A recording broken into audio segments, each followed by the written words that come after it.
Hey, Bitcoin wealth builders, Simon Dixon here, and welcome to episode 95 of Bitcoin Hard Talk. We are live, it's Friday, and we're going to be doing things slightly differently this week. So normally we go into everything that's happened this week in Bitcoin, this week in macro, and this week in geopolitics. We break it into three parts, and we have an overarching theme. But I tell you what, I don't know if you're feeling what I'm feeling, but it's getting pretty rough out there. And there is a lot of tension in the air, and I think most people are feeling it. It seems like time is speeding up and things are getting pretty crazy. And so I wanted to do a standalone episode. I used to do things called emergency broadcasts every time I wanted to do a standalone episode. So I'm not going to be covering everything that happened this week in Bitcoin macro geopolitics. We'll be back next week for that. But I am going to be covering everything you need to know around following the money, in understanding that we have seriously escalated in the surveillance state, the police state, and we're actually moving to a pre-crime agenda. And that is happening right now. In fact, it's meant to be launching in the US next week. And they are ratcheting up the civil unrest. And so we're going to be covering everything you need to know about it, because I want you to be 10 steps ahead of everybody else. Because here's the real hard, sad reality. Everybody's going to be falling for what they want you to be doing. And most people are not going to know who's doing it. And so I want to make sure that you understand, when following the money, exactly what's happening here. And so we're going to be covering the mass shooting that happened this week, the school shooting. We're going to be covering the immigration and understanding why the immigration is happening. We're going to be covering the unrest, and is it organic or is it engineered? And we're going to be setting the stage for essentially the pre-crime agenda, which has been in the making for quite some time. And we are now here. There is no conspiracy theory talk about it anymore. We are here. It is happening. The technology has been built, it's been beta tested, and it is coming to the West right now, even though a lot of it has already come, but we're escalating it and we're ratcheting up for that. So we're going to be breaking it into a few parts. I want everybody to understand what the hell is going on with this immigration stuff and this narratives. Depending on what side you sit, your feed on social media will be feeding you a particular narrative that will perpetuate the hate and fear that is needed in order to usher in these legal changes and these mass surveillance changes.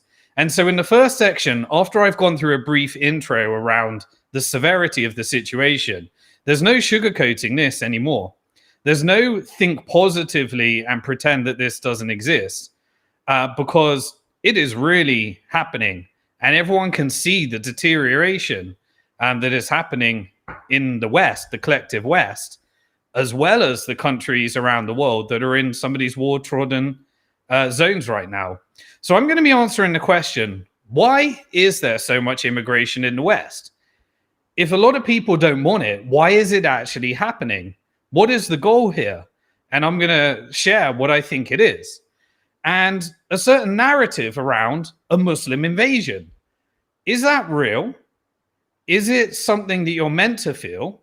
And what if both are true? What if there is actually a lot of Muslims and the demographic is changing and the religious makeup is changing? And what if that's been done for a specific purpose in a specific region? On the flip side, while everyone's being told that they need to hate the Muslims that are invading and all the immigrants, and why it is actually leading to this increase in crime and what it actually means, people are asking about the other side of the equation. Because of the Gaza genocide, because of the Zionist agenda, because of the connection to the proof of weapons network that I'll be breaking down today and have covered in previous episodes, there is more and more people asking the question, do Jews really rule the world? And we busted this one in the past. And we've told you the elements of truth, some Muslim invasion agenda. and if Jews do rule the world, and if we're being told that that's what's happening, then we need to understand, is that actually true based upon the data? And if so, what is the truth and what don't they want you to see? And I believe it is actually the proof of weapons network end game and end plan. And what the hell is the proof of weapons network? I've covered it many times in the past. But if you're new to the show, we'll make sure repetition is the mother of all learning so that you understand who to specifically point the blame at and understand who is profiting from this, what is the agenda, and what is the likely end game. And then we can really think about how to opt out and protect ourselves. But most people will be focused on the wrong thing and therefore sent down an incorrect rabbit hole. So I'd like to share you my map of the world based upon following the money of what is really happening so that we can actually diagnose this correctly and understand how to prepare and what's going on. So the first thing is in the US, the Trump administration, and many people think, you got Trump derangement syndrome. The long-term listeners will know I did the same with Biden, and I would be just doing the same with Trump before then, and I would be doing the same with Obama. I would be doing the same with Clinton, wherever it goes, because the proof of weapons network doesn't really care who's in charge. You just get a new flavor of the same agenda because they got both sides. And so right now, the Trump administration and the federal guard, as it were, private armies have been deployed at the federal level across 19 different states, whether those are red states or blue states, whether they suffer mass crime or not, whether they got anything to do with some of the immigration issues or not, they are there and they're looking for something to do. And at the same time, right after they were deployed with no explanation other than we're stamping out crime, they're there. And then suddenly we get an event. And, why are these events so unique to the US? There are other countries that have guns to protect themselves from the tyranny of government. Are we led to believe that it's just the US that has these mass shootings? Is it a pandemic that then has copycats, as we are told on the traditional media? Or is there another explanation? And so we got this big incident around a tragic shooting in a school, a Catholic school, with lots and lots of symbology that is really having the desire of manufacturing rage, quite rightly. Who is behind these things? We won't have the evidence until it's too late, but we do know Operation Gladio and various other operations is the criminal network that controls the government, whether you want to call it the deep state, whatever you want to do it.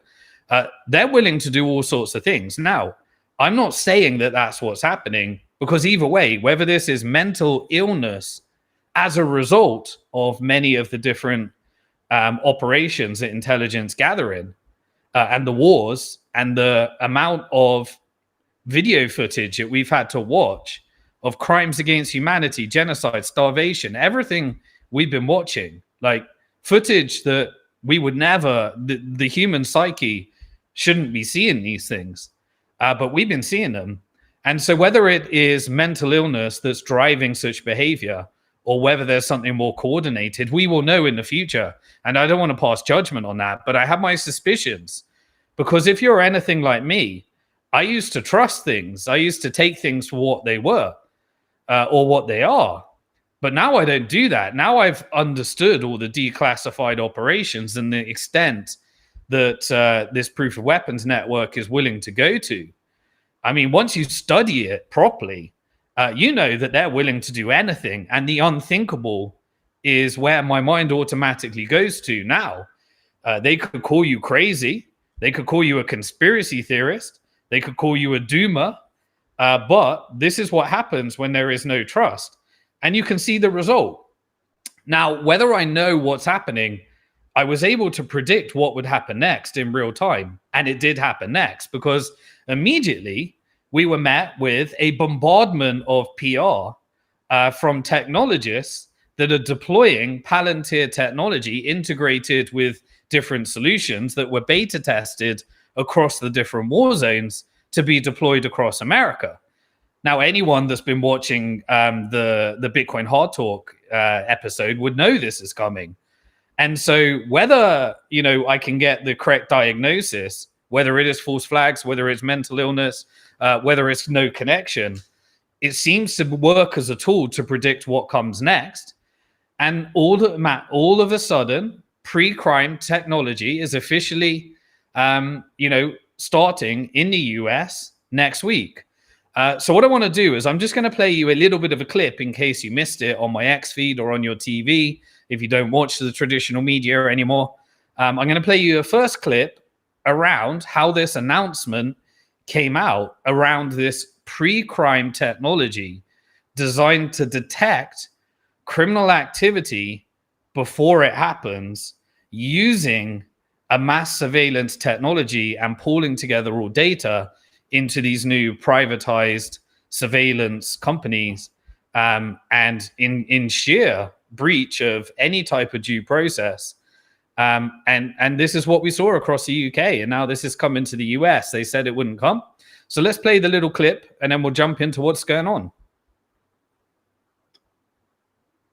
Trace, as you know, correct, 100%, and she's 100% correct. I am now about to launch Gideon America's first ever AI threat detection platform built specifically for law enforcement.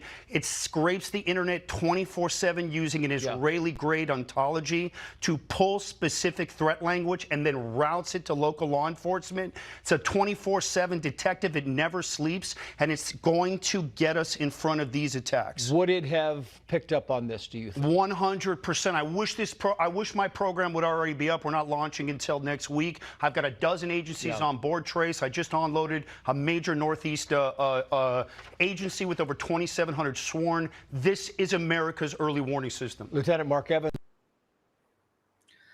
Okay, so this is America's early warning system. It detects what it thinks you're about to do before it happens. Now, this was beta tested in Gaza. Either it was programmed in order to commit a genocide, but Israeli data recently pointed out that 83% of Palantir's technology that was deployed through Lavender, and who's daddy or where's daddy or whatever the different names, these twisted names they come up with, was targeting civilians. And so either it was programmed that way and it's accurate, or it's not accurate and it's bad technology, but it's coming to you in America in order to take your social data and all of the other data that they pulled together through the Department of Government Efficiency, through all of these different data feeds. And it will be predicting what you're about to do next so it can prevent you from doing it. And now this just happens to coincide. We had the school shooting in America. This also coincides with massive UK immigration protests. And I completely understand why these protests are happening. But who's actually causing them? And why are they happening? We're going to answer that question as well. But we've seen this before. When there was civil unrest in the UK, we saw this exact operation. It worked exactly the same. There was a bunch of protests that were happening around the hotels that have these illegal immigrants in them in the UK. And then suddenly Elon Musk ratchets up some old narratives around disgusting crimes against humanity and a government cover-up. And you could either pretend or believe that he's doing it out of the good of his will, or recognize the patterns and who's benefiting from these different types of command and control pre-crime technology that is happening as a result of essentially he's part of the technical industrial complex, an essential member of the proof of weapons network. But Elon starts promoting the whole grooming gangs narrative, which is obviously a horrible thing, but it is also a narrative that is designed to singular out a particular group when, there are major problems with these types of acts. I'm trying to get my words right so I don't get censored on YouTube.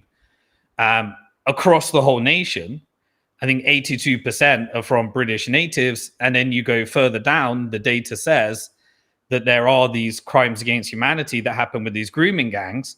And then what they do is they break it down into racial. So they say Pakistani, and then they do it into religious, and then connect it to the religion and try and push out propaganda that is like something that's permitted or something you have to do as part of the religion. Now, if you're in an environment where you've been through COVID, you've been through, losing your job, you're suffering inflation, all these different things that we'll be covering, then you're going to blame the immigrant, and you're going to think this is something that you need to stop. And it may be something you need to stop, but why is it actually happening? How do we stop it?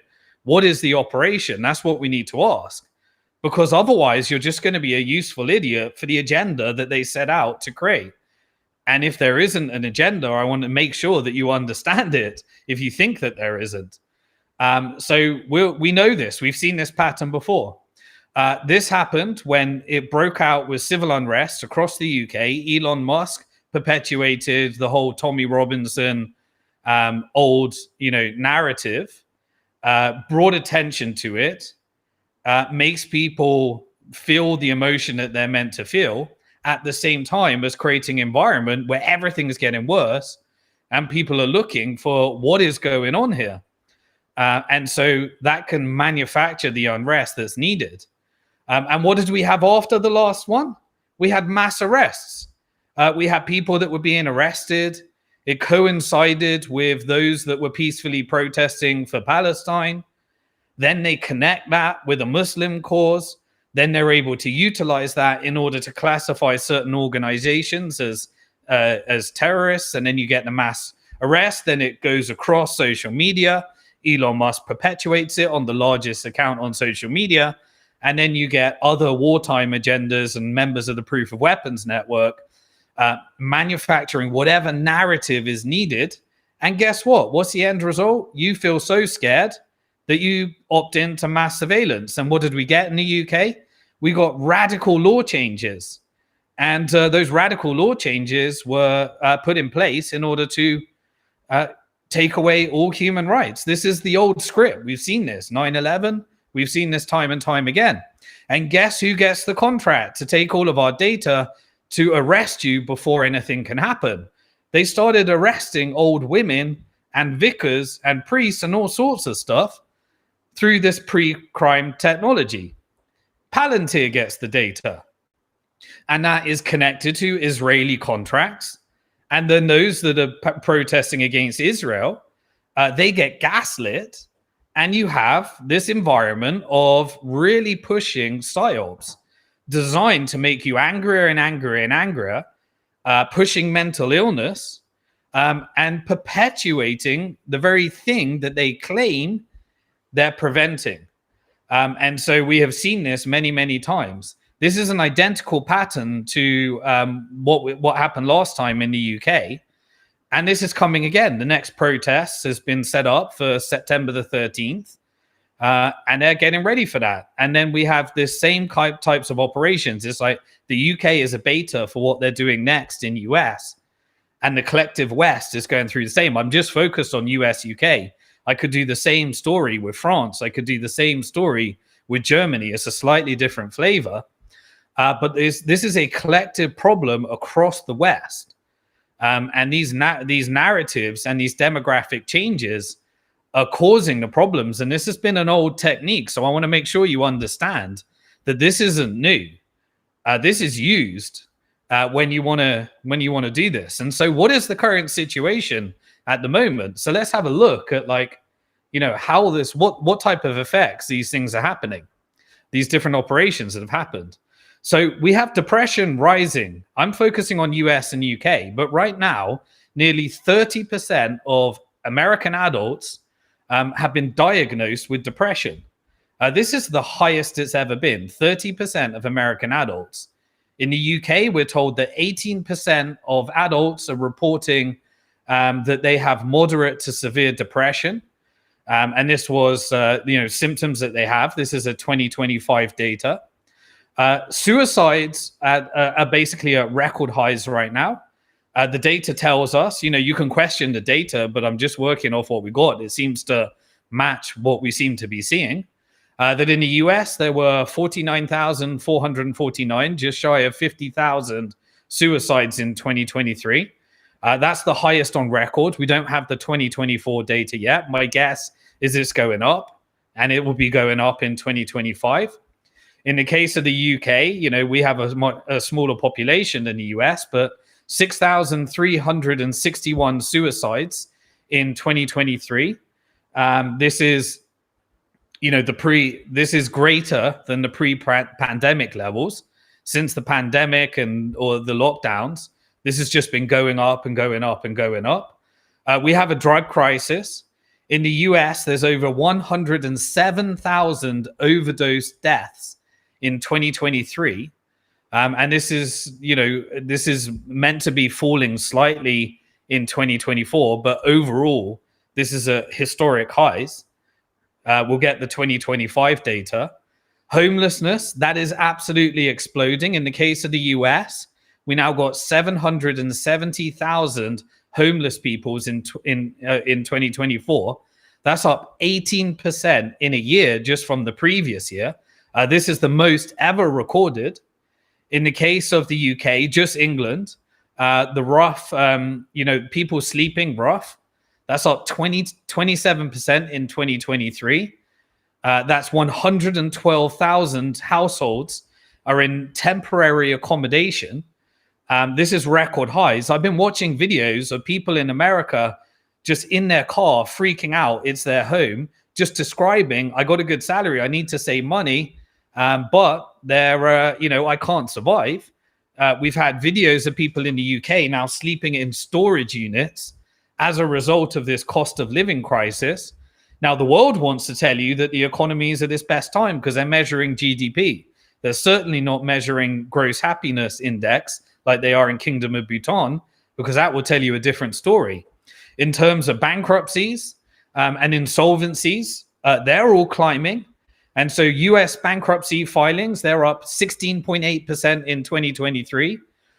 Corporate bankruptcies hit a 14-year high in 2024. So we're getting small businesses going down into bankruptcy. We're getting personal bankruptcies, all at record highs. In the case of the UK, individual insolvencies rose 13% in 2024. Company insolvencies in 2023 was the highest since 1993.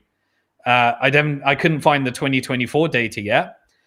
Wealth inequality, the K-shaped economy that we always talk about, this is at near record levels. In the case of the US, the richest 1% now own 30% of total wealth in the entire economy, and nearly 50% of all stocks. So when the economy is designed to push stock prices up so you get a higher GDP print, those that don't own assets, this is literally 50% of stocks belong to the top 1%. So this is socialism with government subsidy through Big Beautiful Bill for the top 1%. But you're told that if you ever want socialism for those that don't have stocks, then that is a reversal of capitalism, and therefore you can only have socialism for the top stocks. In terms of violent crimes and pressures, the US basically has active shooter incidents are up 60% since 2019. And in 2023, it saw the highest number of deaths in recent memory in terms of shootings. That seems to be very unique to the the US. In the case of the UK, we've got knife crimes, which are rampant. We had 50,500 knife offenses in 2024. That is almost 80% higher than a decade ago. So this is a pandemic. Like, these knife crimes are higher and higher and higher. You know, we used to have these things like injecting people in nightclubs. We used to have acid things, but now we're getting this. What about sexual content and the whole sexual creator economy? Let's call it neo-prostitution. What else could we call it? In the case of the UK, normally one 1 in 3 adults visited porn sites in a single month. 1 in 5 children between the ages of 12 and 15 are getting adult exposure. This is their first exposure. This is having an impact on the mind. This is why we've got the lowest birth rates in records. We've got people can't afford, and they're we've got this pandemic in terms of these addictions. In terms of neo-prostitution, websites like OnlyFans now have 377 million accounts worldwide in 2024. That's a 24% jump year on year. It is the career that many, many women are turning to as the solution to the financial crisis for them and the cost of living crisis. We've got immigration at record highs in the case of the UK. So we're getting demographic changes, religious changes. Net immigration in 2024 was 685 additions, which is similar to 2023. So 23 and 24 were the same, but both of them are historic peaks. At the same time as people not having jobs, they're questioning what is happening here. We obviously know that the proof of weapons network is destroying countries, creating this lack of opportunity, people not staying in their own country.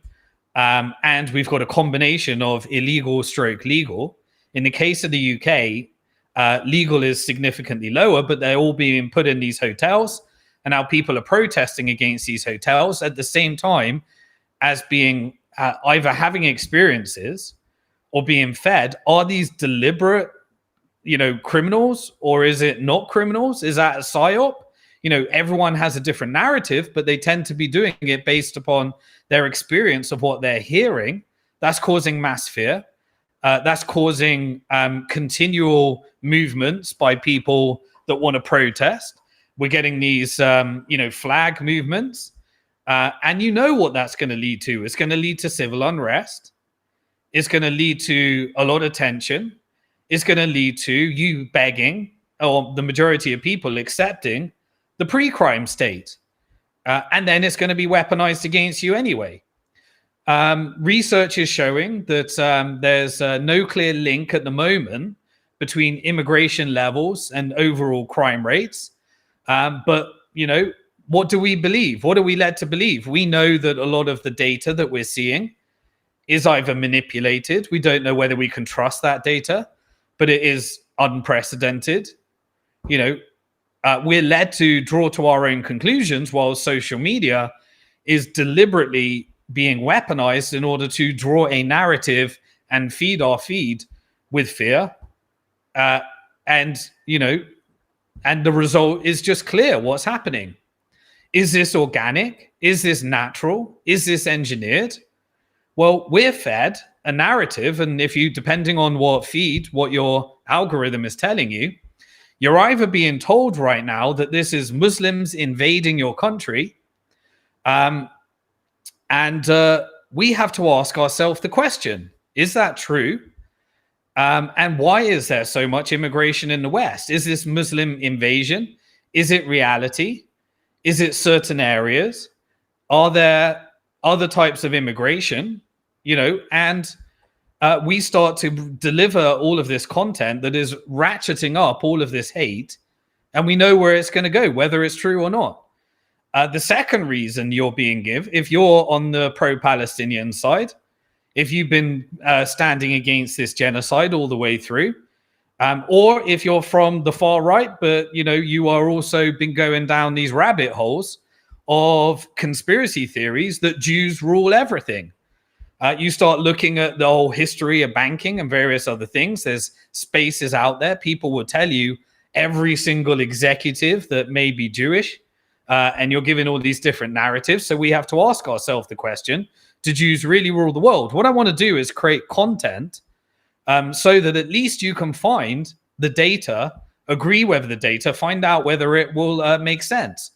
My conclusion after 25 years of studying money, finance, and working in all these different areas, investing all these different fields, I believe it's a proof of weapons network, which is a network that changes based upon wealth.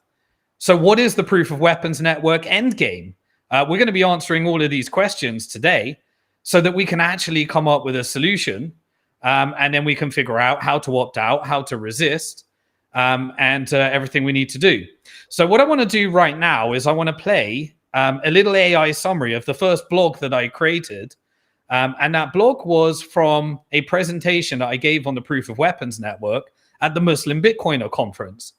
And I wanted to just give you a little AI summary on what I think is actually happening here and how immigration is weaponized as a tool. It is actually a weapon that is used in order to engineer civil unrest.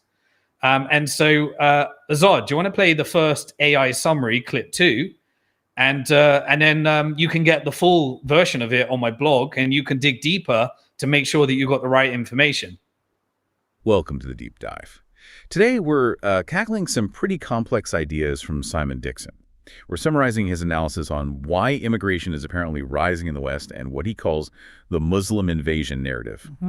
We're pulling from his blog, an audio intro, and a presentation he gave. Now, just to be clear up front, our goal here is simply to outline Dixon's framework and arguments for you. We're not endorsing these views, just trying to understand his specific perspective. So, the core question he tackles: why the rise in immigration, and what's really behind this specific narrative. Right. And Dixon kicks off with this pretty bold, unified theory. He's basically saying, look, all these big global events and trends, they're not separate, they're connected, possibly even, deliberately orchestrated. He really challenges the idea of coincidence. Okay, so where does he start building that case? What's the foundation? Well, he taps into that feeling a lot of people in the West seem to have, that sense of struggle. You feel like you're doing everything right, but your money just doesn't go as far. Life feels harder. Yeah, that definitely resonates with many. So how does he explain that? This is where he introduces his central concept. He calls it the proof of weapons network. He defines this as essentially the global fiat money system, banks, institutions, the whole structure. But he argues it's not neutral. In his view, it's fundamentally designed to fuel conflict, extract wealth, and concentrate power. Okay, proof of weapons network. And how does that connect to the everyday struggle? He talks about the K-shaped economy. You might have heard the term. Right, where some go up and others go down after a crisis. Exactly. Dixon uses it specifically to say asset owners see their wealth shoot way up while, most other people's purchasing power just plummets. More debt, worse quality of life. And he believes this isn't an accident. It's a deliberate outcome driving other social issues like mental health problems. Wow, okay. So he sees major events through this lens, too. Absolutely. He interprets things like the 2008 financial crisis as mass wealth confiscation, COVID. He calls it a war on small business. Right. The Russia-Ukraine invasion. For him, that was about, quote, destroying Europe's manufacturing base. He sees them as connected moves within this proof of weapons network, not isolated crises. So if the economy is creating struggle and crises are engineered, where do social narratives come in? Like the one mentioned in the title. Yeah, Dixon argues these economic pressures make people vulnerable to, let's say, engineered narratives. Stories designed to distract from what this network is really doing, according to him. He focuses a lot on what he terms the Muslim invasion narrative. His claim is that media and state actors have, actively manufactured or at least amplified groups like ISIS and Al-Qaeda since 9/11. The goal, in his view, stir up negative feelings, justify wars, shift blame. He even draws a parallel to the Jewish conspiracy narrative, seeing both as sort of divide and conquer tactics, scapegoating. That's a heavy claim. And it leads him to say something quite stark about immigration itself. It does. He argues immigration is actually one of the weapons they use. He specifically calls it forced immigration through open borders and responding deportations, engineered operations. Engineered operations. So not about humanitarian aid in his view. Not primarily, no. He claims the real goal is to deliberately create civil unrest, which then allows the network, as he puts it, to swoop in with solutions. Solutions that conveniently involve more control, more consolidation of power. So immigration becomes a tool for destabilization in his framework. It paints a picture of a very, very powerful network. Where does he say it all started? He traces it way back to the Bank of England in 1694, actually. He sees that as the start of a debt-based system, a Ponzi scheme, really, funding wars, always needing more debt. Today, he describes this three-part structure: central banks running the debt scheme, intelligence agencies for false flags, and governments pushing narratives and laws, all, he says, serving corporate and financial elites. He even makes claims about black markets and money laundering, making fiat unsustainable. And what's the end game here, according to Dixon? Where is this all headed? This is where his analysis gets particularly dark. He believes the ultimate goal is a kind of totalitarian technocracy, driven by AI-powered warfare, using things like social credit scores and central bank digital currencies, CBDCs, to, quote, codify control. He makes some really disturbing claims about occupation as a service and genocide as a service being, in his view, beta tested right now in places like Gaza and Ukraine. Wow, that's quite the vision. So faced with that, does he offer any alternative, any way out? He does. His clear alternative is Bitcoin. He positions it as the peaceful, ethical alternative. Why? Because it's decentralized, it's transparent, it's deflationary. It's digital hard money, he says, with that fixed supply, 21 million coins. It lets individuals truly own their money and transact directly, peer-to-peer. So what's his call to action then? Just buy Bitcoin? It's a bit more specific. He advocates for peaceful resistance by adopting Bitcoin, crucially, in self-custody. Meaning, using things like hardware wallets, not leaving it on exchanges, avoiding speculation.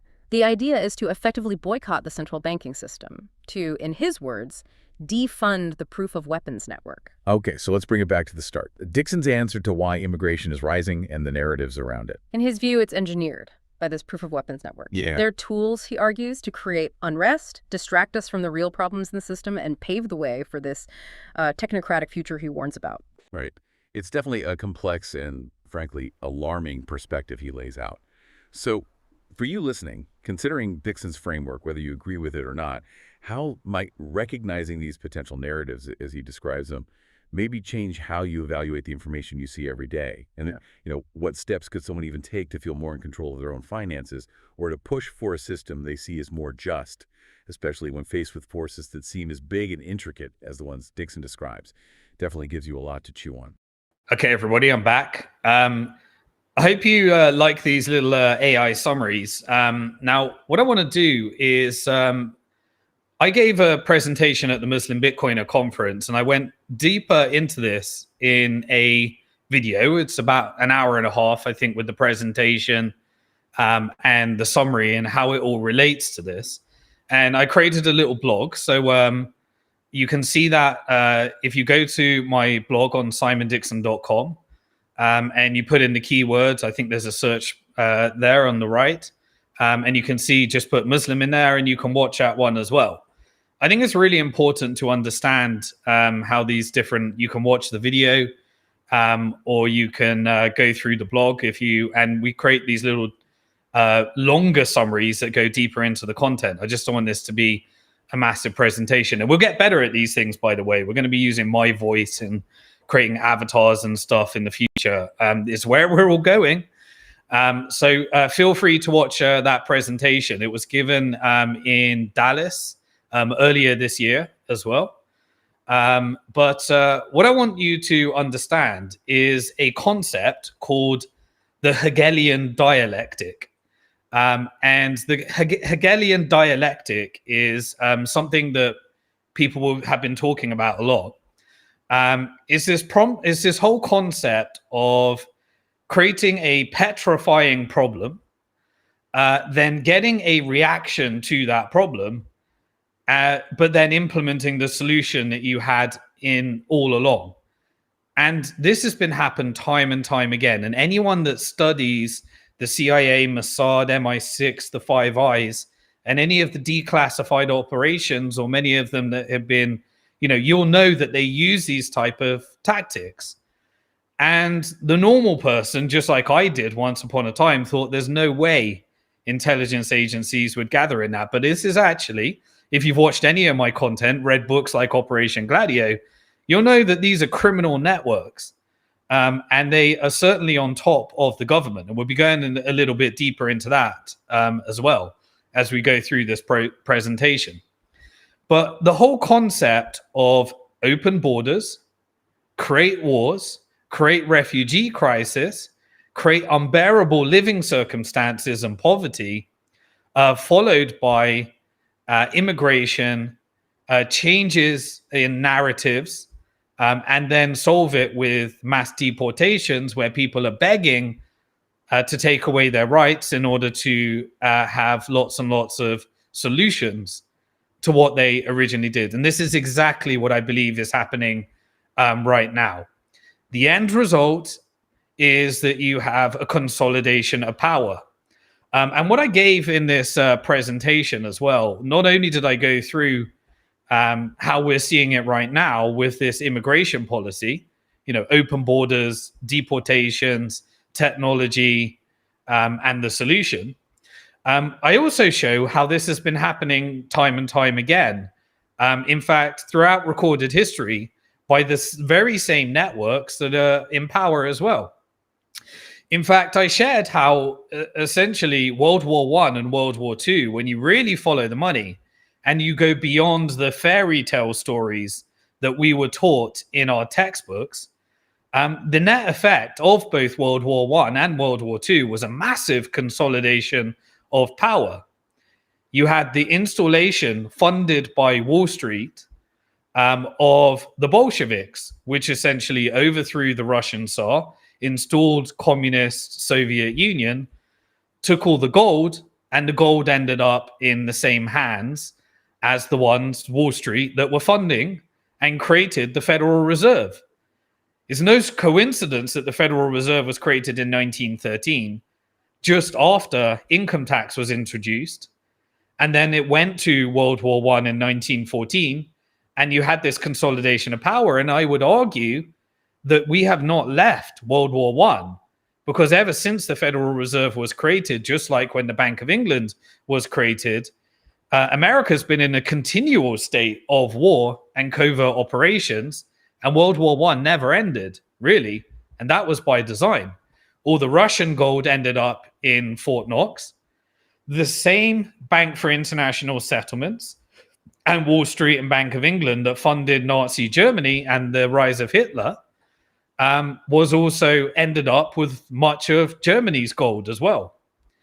And the same bankrupt Britain that had been engaged and taken over by the Bank of England and went on all these colonial mercantile adventures to steal China's gold, China's silver, India's gold, ended up with all Britain's gold in America as well after World War II and World War I. And the Middle East, why did you have the Balfour Declaration to create Israel or lead to the creation of Israel and destabilize the region? You had that because there was an operation that was weaponizing religion, and the justification was always religion. That was always the blame shift. And you had, Russia, an attempt to try and steal the oil from Russia, a failed attempt. So you had to go to the Middle East. And that was when America needed the Russia and the British Empire needed the oil, during this time. And that led to the creation of the US empire and the dollar world order that we have today, the post-Bretton Woods order. It led to the creation of the empires that would perpetuate the dollar. The dollar's not natural. It's enforced by a proof of weapons network, which means that you have to have operations to force the dollar. It's not something that people choose naturally. And so you had the International Monetary Fund to create carnage around the world and get the world addicted to dollars.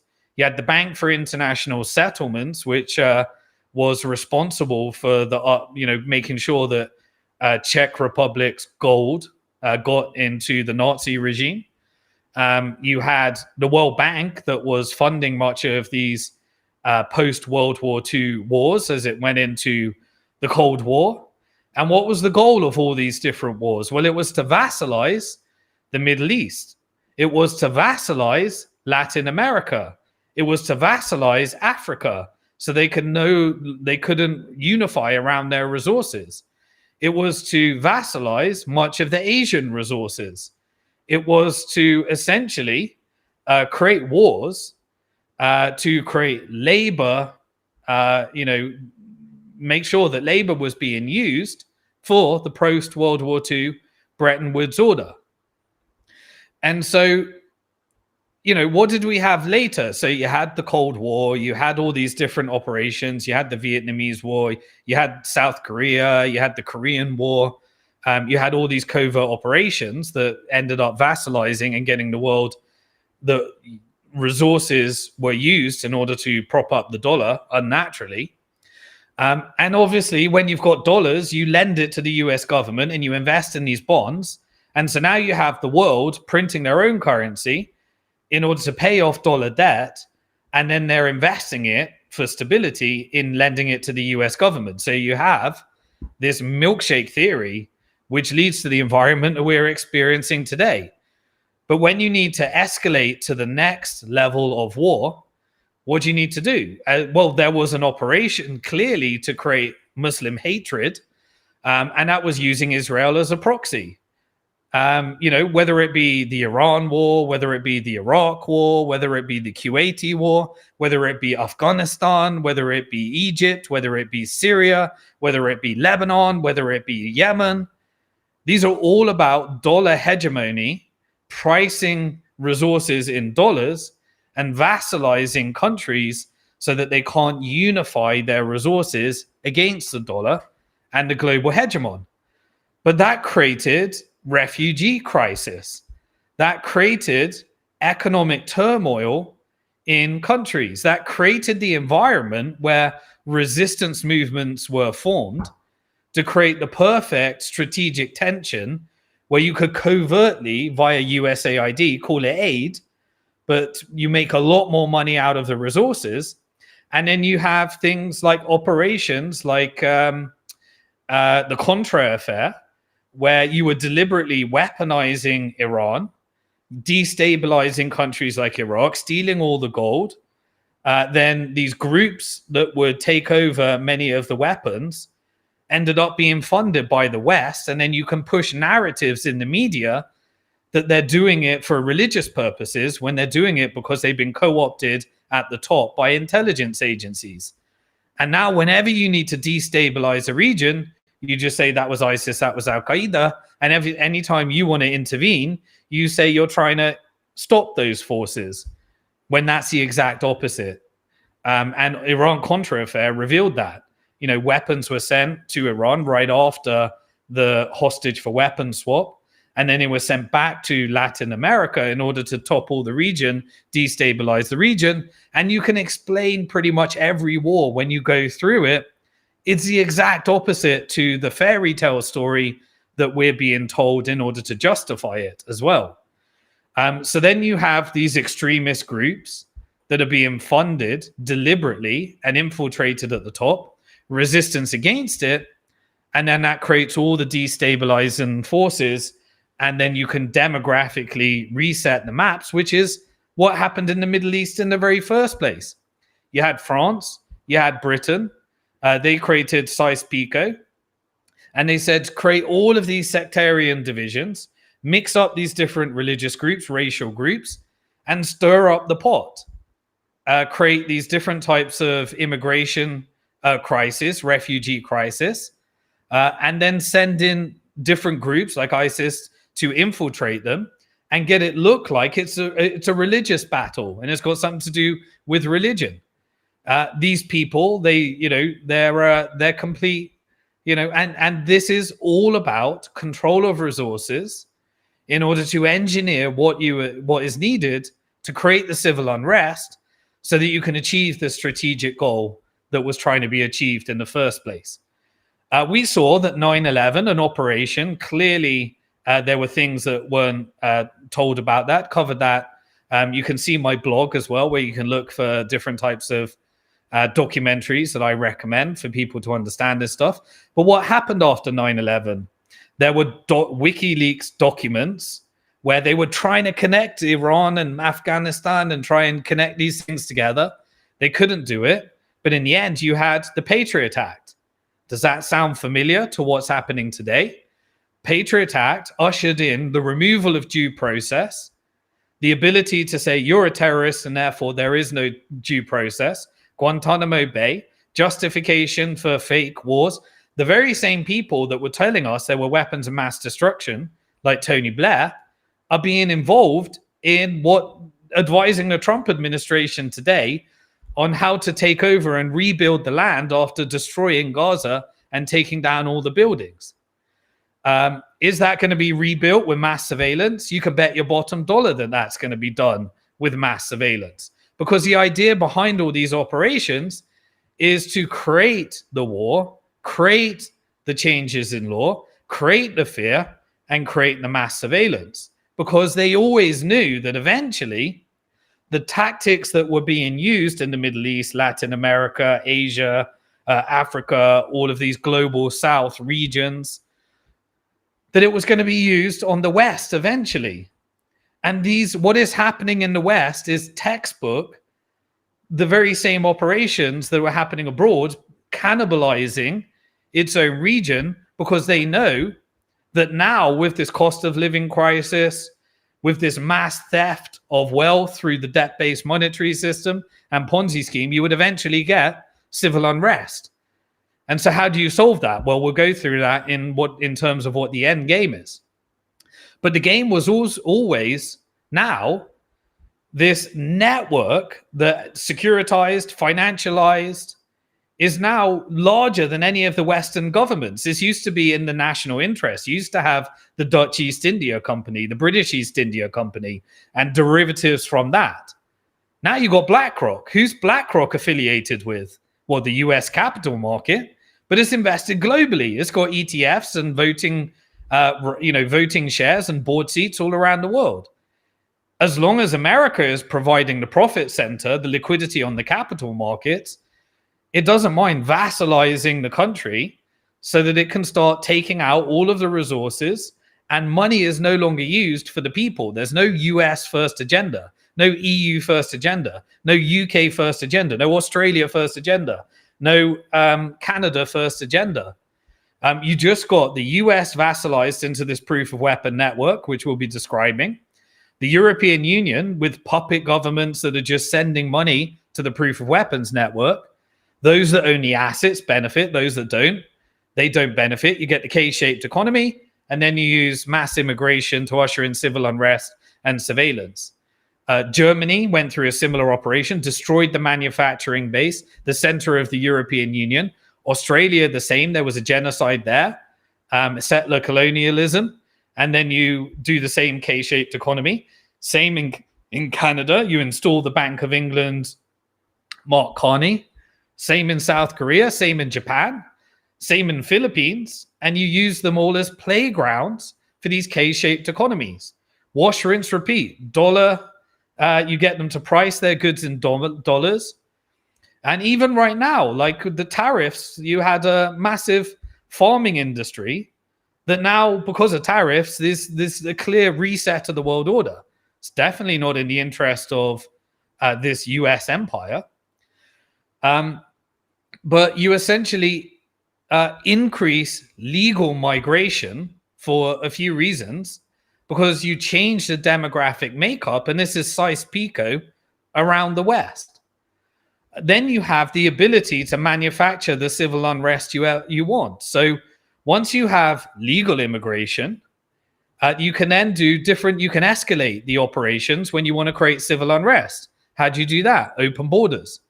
So these are mass, longer term strategies. Legal immigration after destroying countries, creating refugee crisis.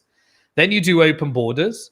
Then you do illegal immigration. And then you can decide whether you allow illegal immigration to have ever more different types of demographics, because the CIA, they're essentially doing all the drug trafficking, all the sex trafficking, all the humans trafficking, all the weapons trafficking.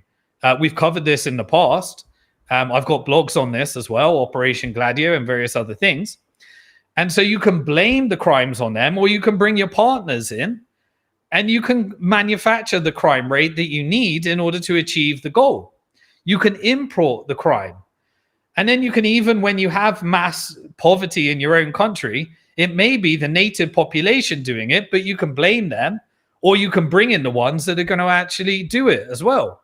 because the end goal is to have a narrative for mass deportations, mass dissatisfaction. And this is then followed by what? In order to protect you, because you're getting all these mass shootings, because you're getting all this mass knife crime, now you need to opt in to pre-crime, surveillance state. You need more technology to protect you. We need more power from you.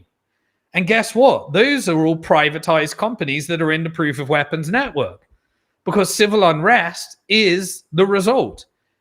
This is what's happened across the world forever, for as long as this Bank of England colonial empire, colored revolution empire has been done. You infiltrate civil unrest, you then infiltrate the protests, make them violence, and at the same time, leading up to it, you can ramp up. The current iteration of it is Christian countries invaded by Muslims, changing, a genocide of the white people, it's being called, and a control structure where the Jews rule the world.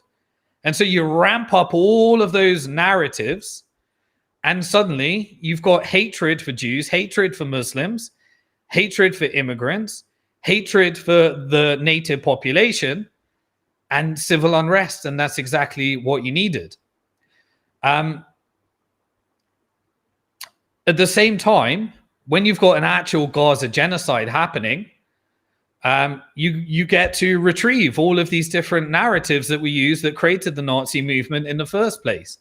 You get different conspiracies where people see different things, and you push out the different narratives that is needed. So as well as the Muslim invasion, which everyone that's on the pro-Israel side or the pro-nationalist side, they tend to gravitate towards, this is a Muslim invasion, quite obviously, because they're suffering the operations of the K-shaped economy, and they look for what seems to make sense and what they see all around them. Now, the others, they're given reason too, which is it's because Jews rule your country. Jews have infiltrated your government. Jews rule the banks. Jews rule tech. Jews rule media. And so now we need to look into, if that is the case, if that was the case, is it still true today?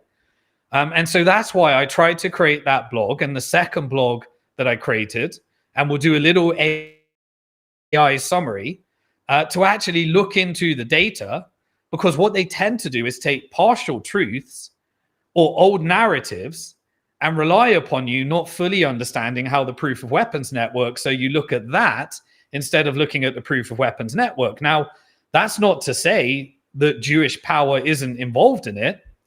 But if we're told that there's 16 million Jews, are all 16 million involved in it? Well, the idea is to connect the extremist element like Zionism, ISIS, these they call Islamist, these manufactured narratives, and then connect it to, to the entire collective punishment, which is a strategy that's being used in Gaza at the moment anyway. And so if Jews rule the world, what we have to do is we have to ask ourselves, is that true? And that's why I want people to understand how the proof of weapons network actually works, because it could be completely, all wealth could be controlled by Jews. But in order for Jews to rule the world, what would need to be true?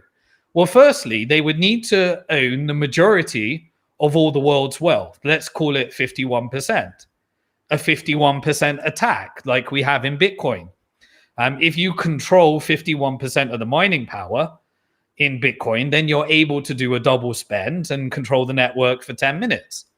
What about the proof of weapons network? Well, if you control 51% of the world's wealth, then you could rig the network for your ideology or your belief. But it's not just controlling the wealth. It's not just owning the wealth. You have to also control it, which is what board seats do, executives and board seats in a company. So you'd have to control the majority of the world's wealth as well, be able to actually control it through financial flows, through board decisions, because not only owning it, the board is subordinate in a corporate structure to the owners as well. They would also have to own and control the majority of the world's shares as one capital market, bonds as government loans and commodities as well, in order to, when you reset world orders in these neutral commodities like Bitcoin, gold, silver. So is that true? Because that is the prerequisite for Jews ruling the world. And we also need to look at what people are saying in order to perpetuate this belief. Well, they're looking at the executives on any of the boards. But remember, the executives work for the board. So in a corporate structure, in any corporate, powerful corporation, you have a board and you have executives. The executives answer to the board and the board answer to shareholders. And so shareholders, they can either be private or public. So you can have these organizations of funneling money through private corporations, or you have public companies, and public companies have fiduciary duties, and they have to also adhere to public requirements, which is every quarter they have to have a shareholder maximizing strategy. And so in order to make a decision about who rules the majority of wealth that collectively might own this, we need to look at, what is the wealth affiliated with different religions? Now, it's not perfect. We can only work to the data. You could pull holes in the data, but I reckon that we might get closer to what looks like the truth as well. Now, what is it that when you understand network, you know that over time, you used to have these private companies like Goldman Sachs. You had a historical Jewish root in banking, but then you had the financialization and securitization of these banks and institutions. And then originally, lots of people would own it, but it's institutional fund managers that own it. And asset managers have got more and more control because more and more of the collective wealth of the world is managed by asset managers as well. And so really, that is how a financial industrial complex works. And so do Jews own and control all the wealth? Well, let's do a little AI summary of the video, and you can dig deeper into a longer form video and a blog that breaks down the power structure and the percentages of all the different types of powers, whether it be lobby, whether it be corporations, whether it be different multinational organizations like the IMF, like the Federal Reserve, like the Bank for International Settlements. You can look at that on the blog. So Azad, let's play the second AI summary of do Jews really rule the world? Welcome to the Deep Dive. We're here to cut through the noise on some really complex stuff. Today, we're tackling a big one, a really powerful and, let's face it, often debated claim. This idea that, that the Jews rule the world. You hear it around. It's one of those claims that really needs a clear-eyed look, Mm-hmm. So we're going to unpack the actual power structures. We'll be using insights from Simon Dixon, particularly his work on the proof of weapons network. Yeah. Our mission here is simple. Just lay out the information impartially. We want to clarify the complex realities, focus on the mechanisms of power, okay? We're not taking sides on, the politically charged stuff. Exactly. And Dixon's core idea is this proof of weapons network. He sees it as this web of powerful industrial complexes, think military, financial, tech, even pharma. And his argument is they actually engineer conflicts for profit, often by shaping narratives, funding different sides. It gets complex. And what's really striking is how he says they sometimes weaponize religion, create heroes and villains, using old biases for modern gain. He also highlights this corporate power structure, where shareholders, they have the final say. CEOs, boards, they answer to the shareholders. And it's all driven by that relentless pressure for quarterly returns. Okay, right. So let's unpack that specific claim head on. Okay. The whole Jews own everything narrative, when you actually look at the data on global wealth, it doesn't hold up. The numbers are pretty startlingly clear, actually. Like, Christians own about 55% of global wealth. 55%. Yeah. People with no religion, around 35%. Muslims, maybe 6%. And Jews, just 1%. Okay. 1%. Exactly. And let's talk billionaires for a second. You got what, around 2,668 globally? Only about 10% of those are Jewish, which means obviously 90% are not. 90%. Right. And look at the very top names, the ones everyone knows. Musk, Bezos, Arnault. Overwhelmingly non-Jewish. The numbers just don't support this idea of financial domination by one religious group. And actually, trends since about 2015 show Muslim-majority economies growing faster in percentage terms. Jewish wealth, while definitely influential in certain areas, is relatively shrinking on the global scale. So, okay, it's clearly not about one religious or ethnic group hoarding all the wealth. Then who is pulling the strings? In these huge corporations, these key sectors Dixon talks about in his network, you look at the big banks, right? JP Morgan Chase or Big Tech, the Magnificent Seven. NVIDIA, Alphabet, Amazon, Apple, Meta, Microsoft. Yeah. Yeah, the giants. And the media conglomerates, the huge military contractors like Lockheed Martin, Raytheon. Who owns them? It's mostly institutional investors, BlackRock, Vanguard, State Street. Those names keep popping up. And here's the really crucial bit, I think. These asset managers, they aren't driven by ideology, Jewish or otherwise. Their loyalty. It's to quarterly returns, full stop, shareholder supremacy, which then leads you to ask, well, who owns them? Right. And it gets interesting because BlackRock, Vanguard, and State Street, they own big chunks of each other. Seriously, they own each other. Significant shares, yeah. It creates this really complex, intertwined web. Dixon calls it decentralized ownership, centralized control. It's a bit of a mind bender. Decentralized ownership, centralized control. Think of it like a web where the same few spiders control the anchor points of almost every strand. So no single person owns everything, but these few firms, they collectively wield enormous influence through all these cross-holdings. Wow. Okay, so zooming out, it's not ethnicity, it's these huge financial structures. That really shifts the perspective. And beyond just ownership, there's lobbying, right? Political influence. Let's compare some numbers there. Pro-Israel groups, Jewish organizations like AIPAC. The big one, yeah. American Israel Public Affairs Committee. They put about $30 million into U.S. campaigns in the 2023-24 cycle. Which sounds like a lot of money. And it is. But compare that to U.S. defense corporations in the same period. Right, yeah. They spent $149 million just on lobbying. $149 million versus $30 million. Yeah. That's almost 5 times more. And if you connect that to the bigger picture Dixon paints, U.S. policy seems driven primarily by lobbying money, military strategy, and, well, corporate profit. Not really ethnicity or religion when you follow the money. It's kind of a sobering thought, but the data points that way. And institutions like the IMF, the World Bank, even the Federal Reserve. The U.S. Central Bank. Yeah, they're deeply tangled up with private banking interests and these same big asset managers. The Fed itself, is technically owned by a network of private commercial banks. Which are owned by? Largely by those institutional investors. Again, BlackRock, Vanguard.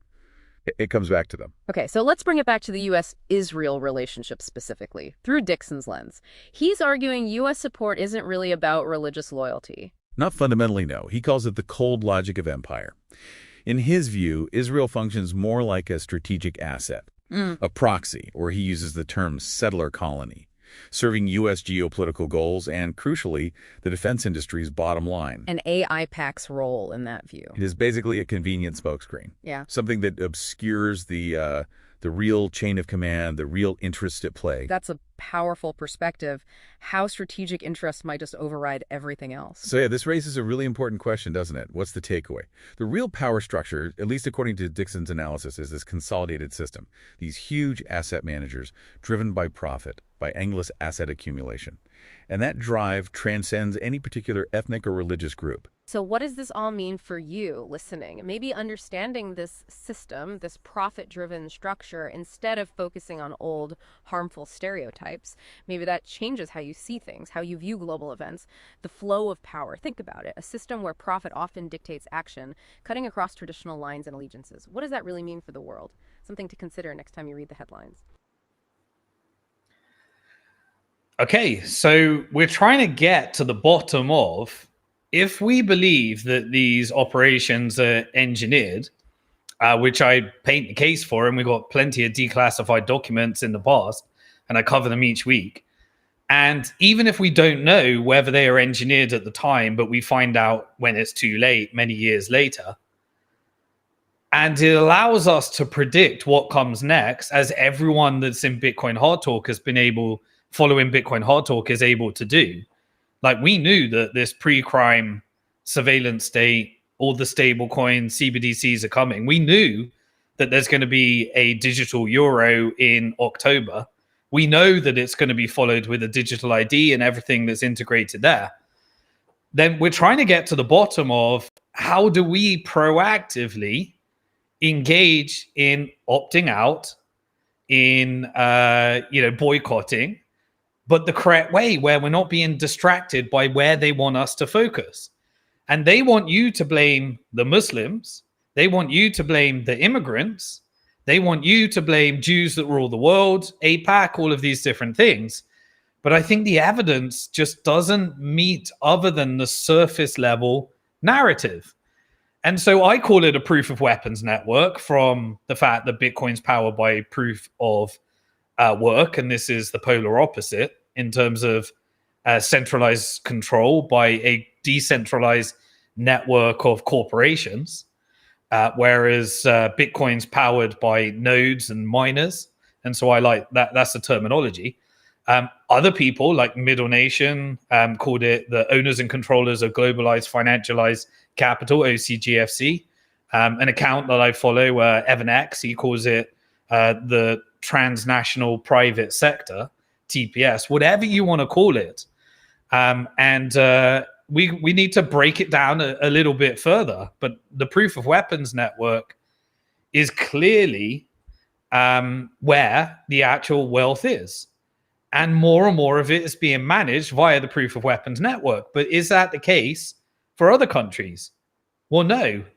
And so other countries have their own power structures. And so there is a resistance against it, which is what we could call these geopolitical shift. And at the end of the day, if we think the power lies in profit, then all we need to do is recognize that it's our money that is being pulled together into these profit structures. So really, is it really politics, or is it our money?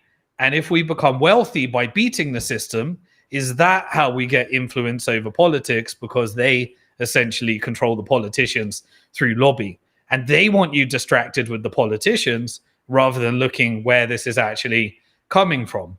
So if we break the proof of weapons network down further, and I like the way Evan X does this as well, he talks about, and I think we can break it down into mainly technology, military, consumer, and I think you could have pharma as its own sector, but consumer would also cover, there's a bit of a overlap there, because you have these large conglomerates like Nestle, for example, but you also have companies like Amazon and various other ones as well that push all this vast consumption globally as well. But then you have really a struggle in each of these areas: the technology industrial complex, the military industrial complex, the consumer industrial complex. But none of them actually rule the show, because it is in the control of money that you get to really decide who of these companies gets the allocations of capital. And so it's the financiers that actually control the game. And so it's a financial industrial complex, just like there is a military industrial complex. And at the moment, the way that everything's structured is that it turns out that it's the global asset managers that sit on top of that chain. But there is a complex. And so we talked about companies, we look at what BlackRock's doing and follow their money in order to try and figure out where things are going. Vanguard is a private company, State Street, and then other companies like Fidelity. This is all covered on the Do Jews Rule the World blog as well. And they hold equity stakes across nearly all major companies. And most of those are public, as we said. And so public companies are distributed, you would imagine, across the demographic wealth of the wealth. And so you can look to the religious makeup of the wealth and draw conclusions that this just doesn't check as well. They provide, essentially, these asset managers, they provide massive passive stability by controlling a continual flow of money that no longer has any relation to the fundamentals of how a company works today, because it's based upon these ETFs. And so what did BlackRock do during the global financial crisis, where they gave their technology and became a consultant to the Federal Reserve, and they were consulting on who should be bailed out, who should be lent money, who should receive the stimulus, and they wiped out the ETF division, Barclays iShares division of Barclays Bank. They acquired it, and they were able to get the capital, borrow the capital, in order to make the acquisition. And so that's clearly coordinated, because who's at the top of the chain and who decides who goes and comes, and how do they get access to the loans in the first place? Because they're not actually using their own money. They're borrowing the money, or they're using the capital of their funds. And they're pooling all these ETFs together, because you're saying, I don't want to pick stocks. I'm just going to buy the S&P 500 index. And so you hand over the register on all those shares to BlackRock and this network.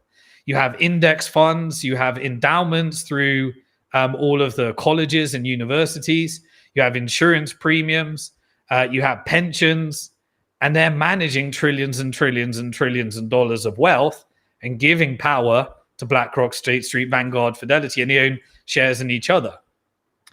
They essentially influence via board voting. So they put a network of their own board on these companies, and that's how they get to control the executives. They can change the flow of capital by saying to companies, you need an ESG score, you need a DIE score, you need a carbon credit score. And by creating these different types of scores, you can change and reset the flow of capital and exert more influence and vassalize companies further. And where these companies become subordinate to the financial industrial complex. You can even use that in order to get governance alignment and change that on how to control these different companies. And if you can take the small companies that can't meet these compliance requirements, and they get acquired up into the large companies. And so this is why it's a financial industrial complex, because underneath that, you have the shares that BlackRock has major board positions and private positions in as well. You have the henchmen, which is the private equity industry, the venture capital industry. You've got big players like Blackstone, KKR, Carlyle, which was funded by CIA venture capital arm. You have Apollo, you have Bain, and you can use these companies.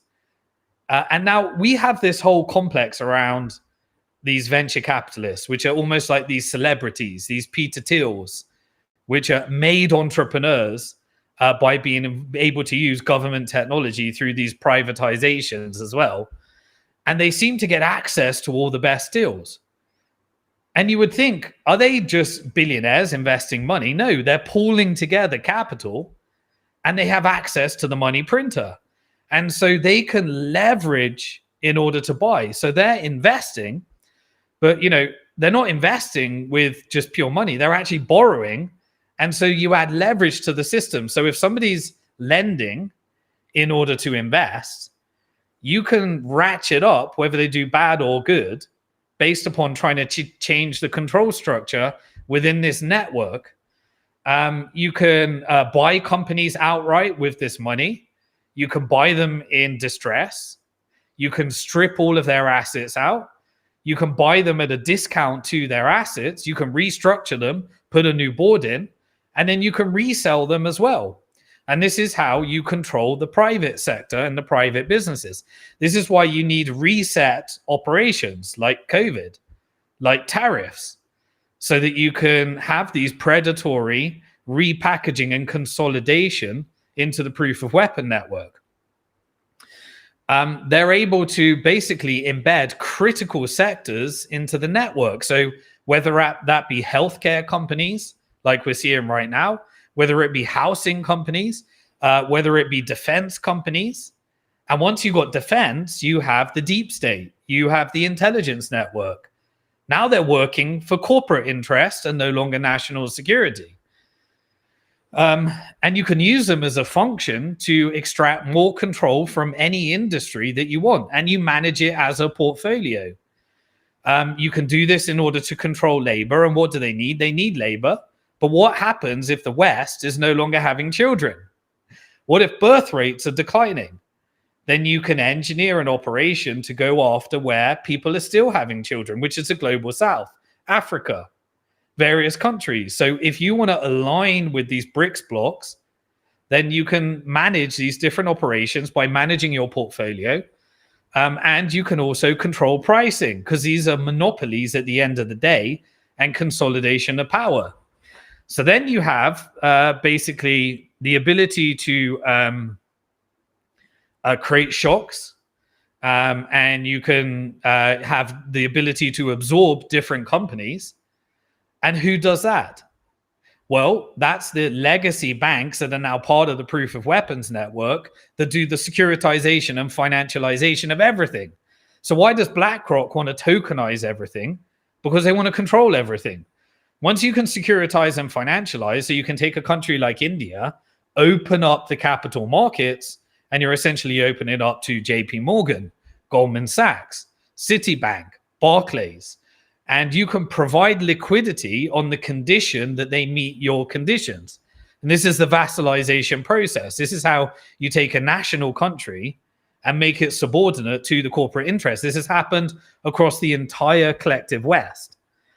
You can give credit lines. You can even get it for free through programs like quantitative easing, which BlackRock then advises and provides their technology and data to Treasury in the case of COVID, Federal Reserve in case of the global financial crisis. And you can even control monetary policy because in the case of the US, the global world reserve currency, the Federal Reserve is owned by the banks. And so the banks meet up in FOMC meetings, and you have a puppet like Jerome Powell that implements the policy of the Federal Reserve. You have a puppet like Trump, that is, the government is subordinate to the proof of weapons network, and you pay the lobby for them to implement your policies, like tariffs. If they don't play game, you have blackmail networks through the deep state. You can overthrow them. You can even assassinate in extreme circumstances when they're not playing the game that you want them to play.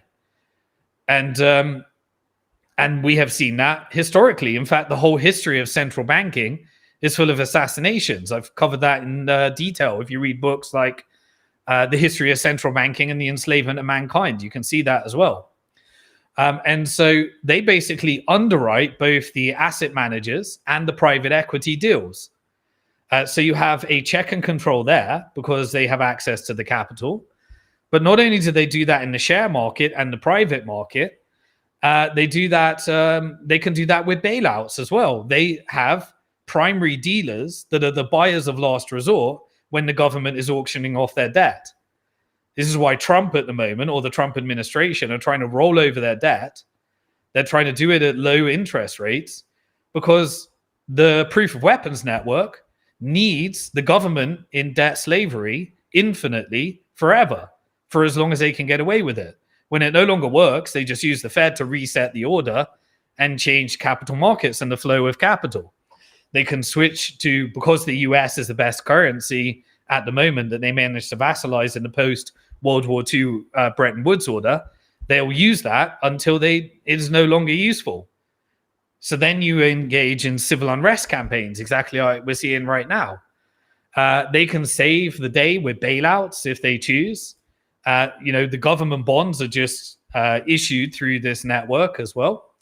And all you do is you strip off the interest in the debt-based Ponzi scheme, and you can even stick those assets on the Federal Reserve through quantitative easing. You can prop up the real estate through mortgage-backed securities. You can insure it through credit default swaps. You can even give them scores with carbon credits. You can even do that to individuals. You can even decide which individuals have access to credit cards through social credit scores. You can then integrate it with stable coins, which is what the Genius Act and the Big Beautiful Bill did. And you can combine it with surveillance technologies through Palantir. And you need civil unrest in order to manufacture the environment of manufactured consent for that to happen. They act basically as conduits between the state through central banks and the proof of weapons network through capital. And they want to make sure that there is debt slaves through individuals, corporations. They can use debt in order to push up the price of their stocks through stock buybacks, push it out of markets, have no reality anymore, which is what we're seeing right now.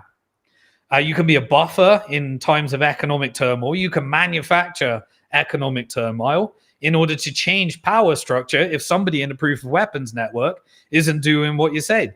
You can have meetings at the World Economic Forum, Bilderberg Group, different United Nations meetings at different levels with all the vassalized countries, and you can become more and more centralized.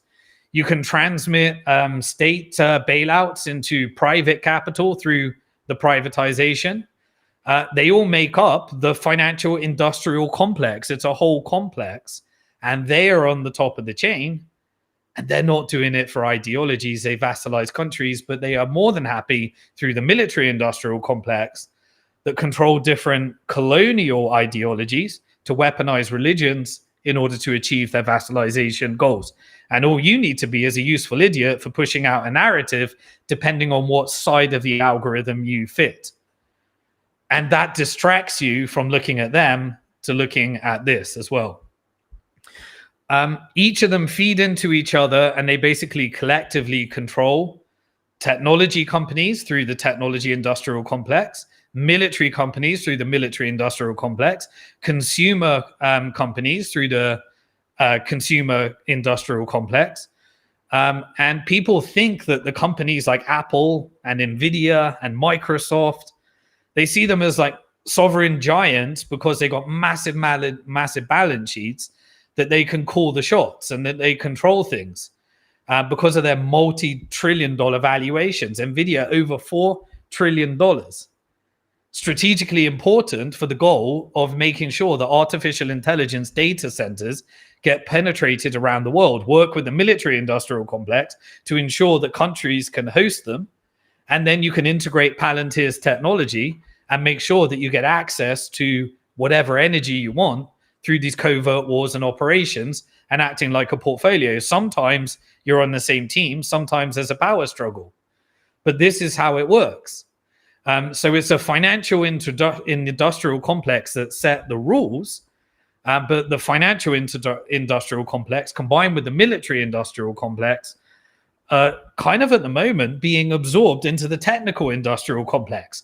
Why do you think with Genius Act, they were making the financiers were making sure that the banks could issue their own stable coins using bank reserves and that they're the only ones that can pass on the yield because they don't want the technical companies to gain more power over finance because they're already gaining power over military because now they need to be integrated with drones, cybersecurity, artificial intelligence, police states, surveillance states, social credit scores.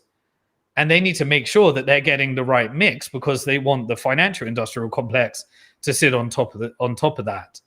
But so at the moment they decide, but power can change as well.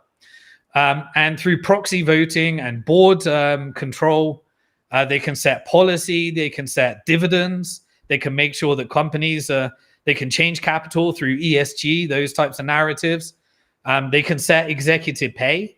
They can decide who goes in charge, who goes not. Larry Fink was just put into the World Economic Forum. Charles Schwab was decided, you're going to be shamed right now. You're out. They can use, but it's really the types of mergers and access to capital that controls these large corporations as well. Tim Cook is just simply an executive. He works for the board. The board works for the asset managers. Access to capital happens through the financial industrial complex. And so while companies like Nvidia, a $4 trillion company, may look very, very powerful, what they have power over is not access to capital. They have power over the inside operations. It's the index fund empire that makes sure that money continually gets in and makes it this $4 trillion company, always pushing capital through index funds.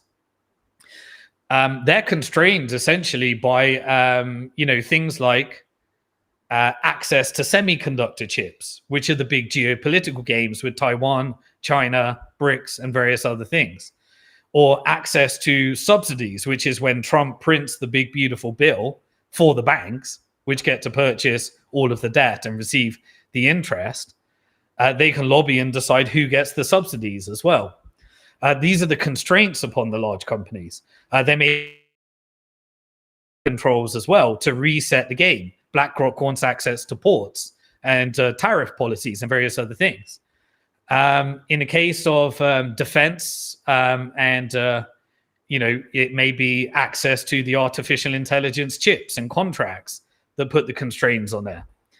The CEOs, they still have to rely upon JP Morgan, Goldman Sachs, Citigroup, etc., for access to credit lines, the ability to issue junk bonds and corporate bonds, the ability to get access to the money to get stock buybacks so that you can push up the share price as well.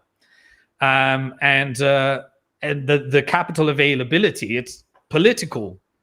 And that's why you have things like ESG and DAI, and you can make them comply with process and make them subordinate as well. Defense firms like General Dynamic, Raytheon, Lockheed Martin that we always talk about, they're fully funded as the military-industrial complex upon the Pentagon and government contracts. And so you always need debt to increase, which is why you get this K-shaped economy. And so you will decide where the budget goes. Is some of that budget going to go to Palantir? It looks like the big, beautiful bill was written by Trump, but no, it's written by the lobbies. And they're deciding, okay, we make Palantir the next company in this proof of weapons network. So we have to have someone like Peter Thiel. They access CIA funds. We make sure that he's subordinate to blackmail networks like Jeffrey Epstein and various other things. And we make sure that his investment money comes from networks like Jeffrey Epstein as well. And so firms like Chevron and oil companies like ExxonMobil, they're 100% dependent upon the financial industrial complex as well as the military industrial complex in order to create geopolitical covert wars, steal resources, and create constructs like the petrodollar, as they did with Saudi Arabia. And that's why you had all those wars in the Middle East as well. And they negotiate US security guarantees, like they're talking about in Gaza right now, and they're talking about in Ukraine. But they want to make more money for the financial industrial complex before they're willing to go into peace. So you have these games of politicians pretending that they're trying to negotiate peace, like Trump is right now, and then it fails. And then you say, oh, is that Putin? And then you push out the narrative that's needed. And then European Union and NATO pay the bill. The Americans get the K-shaped economies, the European K-shaped economies, the British K-shaped economies, and you get the civil unrest that's needed. You just get, controlling choke points. It looks like, Trump is in charge at the moment, and he gets to put like tariffs or different types of things on US companies. He looks like he's controlling export controls, or he's able to put, things like antitrust threats. I mean, Google's been an antitrust threat for ages as a monopoly. When does it ever materialize? It's just all an illusion. You can have sanction frameworks. It's just a blackmail operation. And then it becomes less useful, which is why you have things like de-dollarization as well. And so when it is less useful in the US, they have to make new ties. So they work with different corridors like blocks and GCC in the Middle East.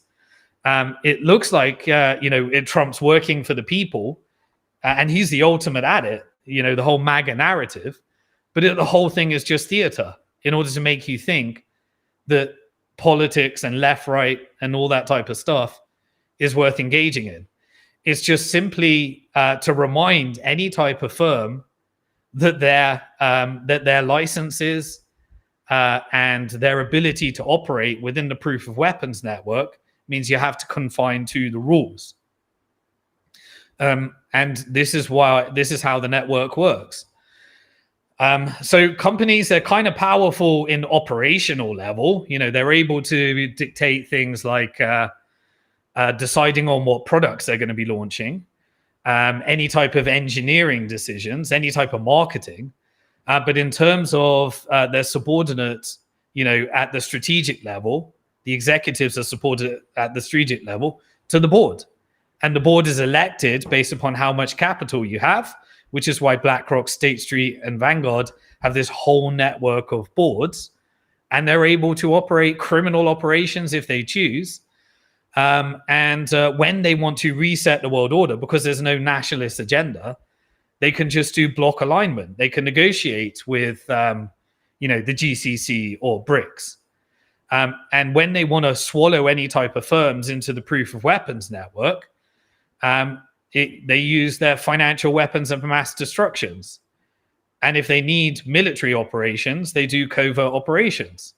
And then they can make those decisions, escalate, and manage the portfolio.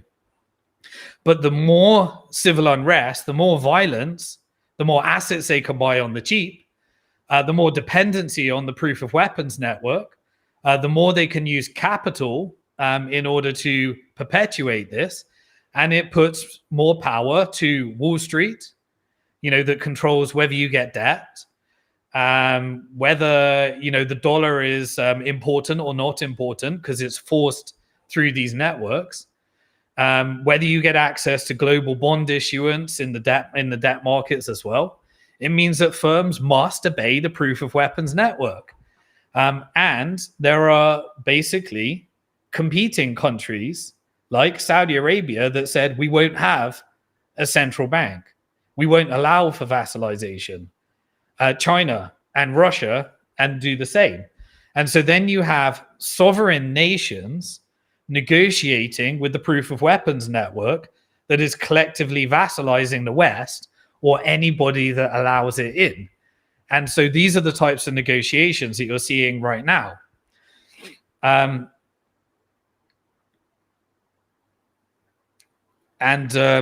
these are the types of things that how the proof of weapons network now. Okay, let's have a look. Now, what does the proof of weapons network want right now? Well, as I said, demographics matter. Because of all these different operations, you've had a declining birth rate because of all the forces that I talked about in part one. Depression, homelessness, drug addiction, pornography addiction, prostitution, weapons trafficking, human trafficking, all these different operations, and wealth inequality and inflation has led to strategically weakening people in the West. And due to these demographic issues, they need to find a way of combating that. And so if it means you need to reset the world order into a multipolar world order because Africans are having children, and that means that you need to negotiate with new blocs because China has been working with Africa and the GCC has been working with Africa, then that changes the world order. They'll take the dollar for as long as they can. They'll vassalize as much value as they can. But in the end of the empire, you end up with more control, more draconian, and the Caesar effect, as it were. Julius Caesar takes over the democracy, and you have this totalitarian effect. And that's exactly where the US is right now, where the UK is right now, where the European Union is right now, where Canada is, where Australia is, where New Zealand is. And it looks like in order to make up for lost profits in other regions, they're going to be continuing war in European Union because it benefits the proof of weapons network. And it looks like they're coming after South and Central America right now. So we're having the whole narrative around Elon Musk coming after regime change in Brazil, coming after regime change in Venezuela. And now you see escalations from the proof of weapons network, and Trump ratchets up the narrative at the same time as Chevron doing more business in Venezuela anyway. So, it's just so obvious when it works and you follow the money. Israel's obviously being vassalized right now. It's becoming a toxic asset. They're looking at negotiating all the different deals that extracts money, makes it subordinate to the network. And they're negotiating with genocide. That's what we're seeing right now. And these are the different blocks that we're seeing. And obviously in Ukraine as well. Now, we're starting to see realignment between Japan, South Korea, Taiwan. These were vassals, Philippines as well, from previous warfare, the different ASEAN blocks as well. And that's why Trump was put in power. That's why we had this tariff policy. That's why we had to renegotiate for the proof of weapons network, not for the American people. And all of these different deals are being negotiated between sovereign countries, vassalized countries, and the proof of weapons network. And that's what we're seeing right now. Sorry, I said proof of weapons network so far right now. What are the most important trends right now? Well, it's artificial intelligence. AI is taking over the world right now. That requires semiconductor chips. That requires cheap access to energy. That requires ports to work.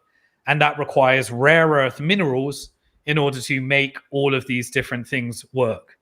So, in determining the answer to the question, is it really that Jews control all of that structure? Is it really that it's just an organic Muslim invasion? Or is it a contrived operation based upon hundreds of years of history, and we just don't call the Dutch East India Company and the British East India Company called BlackRock and the Proof of Weapons Network what it is today?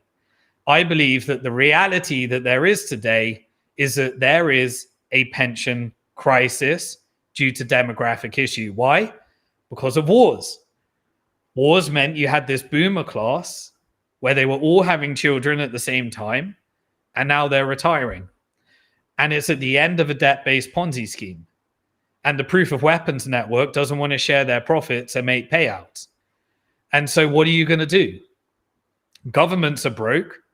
So they're trying to get, squeezing as much as they can from them at the same time. These different schemes, pension schemes and payouts, they're broke. And so the Proof of Weapons Network, it owns most of the debt. There's trillions of dollars of debt on the Federal Reserve balance sheet. The financial industrial complex has tens of trillions of the debt as well. Foreign countries are divesting. They're resetting the world order. And so to prevent the governments going bust when you want to take the interest for as long as possible through these capital markets, you only really have three choices for this pension crisis. One, you can eliminate the pensioners. You can eliminate the liability in the first place. Seems to me COVID was such an operation to target the elderly and reduce the population. Seems to me that if you have a cost of living crisis at the same time as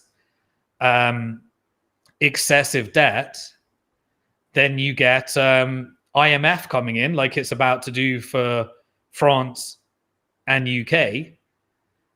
And what do you have at the end of that? You have the radical cuts, and that creates an environment for purchasing more and more strategic assets on the cheap as well.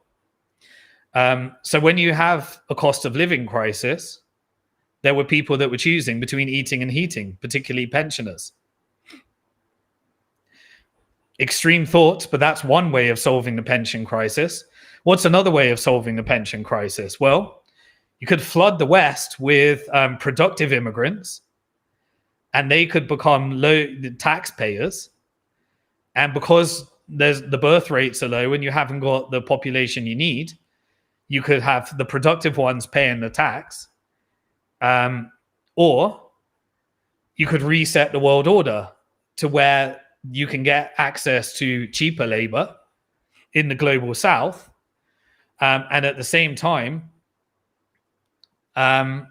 you go to those places that have those higher birth rates. What do you think tariffs did?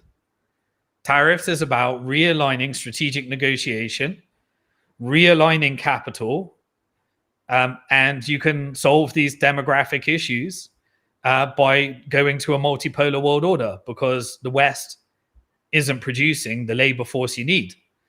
The third thing you could do is you could put the entire West in the K-shaped economy on a universal basic income. They might be happy to do that because they can't get ahead. You create mental illness. You create people that just don't know how to survive. Student debt, credit card debt. You get all the interest off that. Real estate markets where they can no longer afford to live. You stick them all in cars. You stick them all in storage units. You get the ones addicted to drugs through deep state operations. You take the veterans that fought the wars and you put them on the streets and make them homeless. You make them mentally ill. You decay down. You have mental, psychological operations. That's exactly what we're seeing today. That's exactly the stats I gave you in there. And what do you do with the jobs? You replace them with robotics and artificial intelligence, powered by ginormous data centers that need vast amounts of energy and water and vast amounts of land. So you engage in settler colonialism, or you have to partner with countries that are sovereign, that want to decolonize finally. You reset the world order. Maybe you do all three. And I think they're doing all three. They had operations to take out the elderly, depopulation. They had operations in order to increase the taxpayers. Silicon Valley suddenly became all Indian and H-1B visas. And you increase the amount of tax in those ways. You get them to build artificial intelligence as well. And you start working with negotiations with the new multipolar world order. Now, the best way to do that, if I were to try and engineer such a game, and I controlled the flow of capital, and I had the proof of weapons network, and I was fundamentally evil with no spiritual values, apolitical, national, no nationalist agenda or goal, and I was morally bankrupt, as these people are, then I do open border policies followed by closed border policies. And that's exactly what I think we saw. And so this explains the big, beautiful bill. This explains the increase in the debt ceiling. This explains the military industrial complex budget.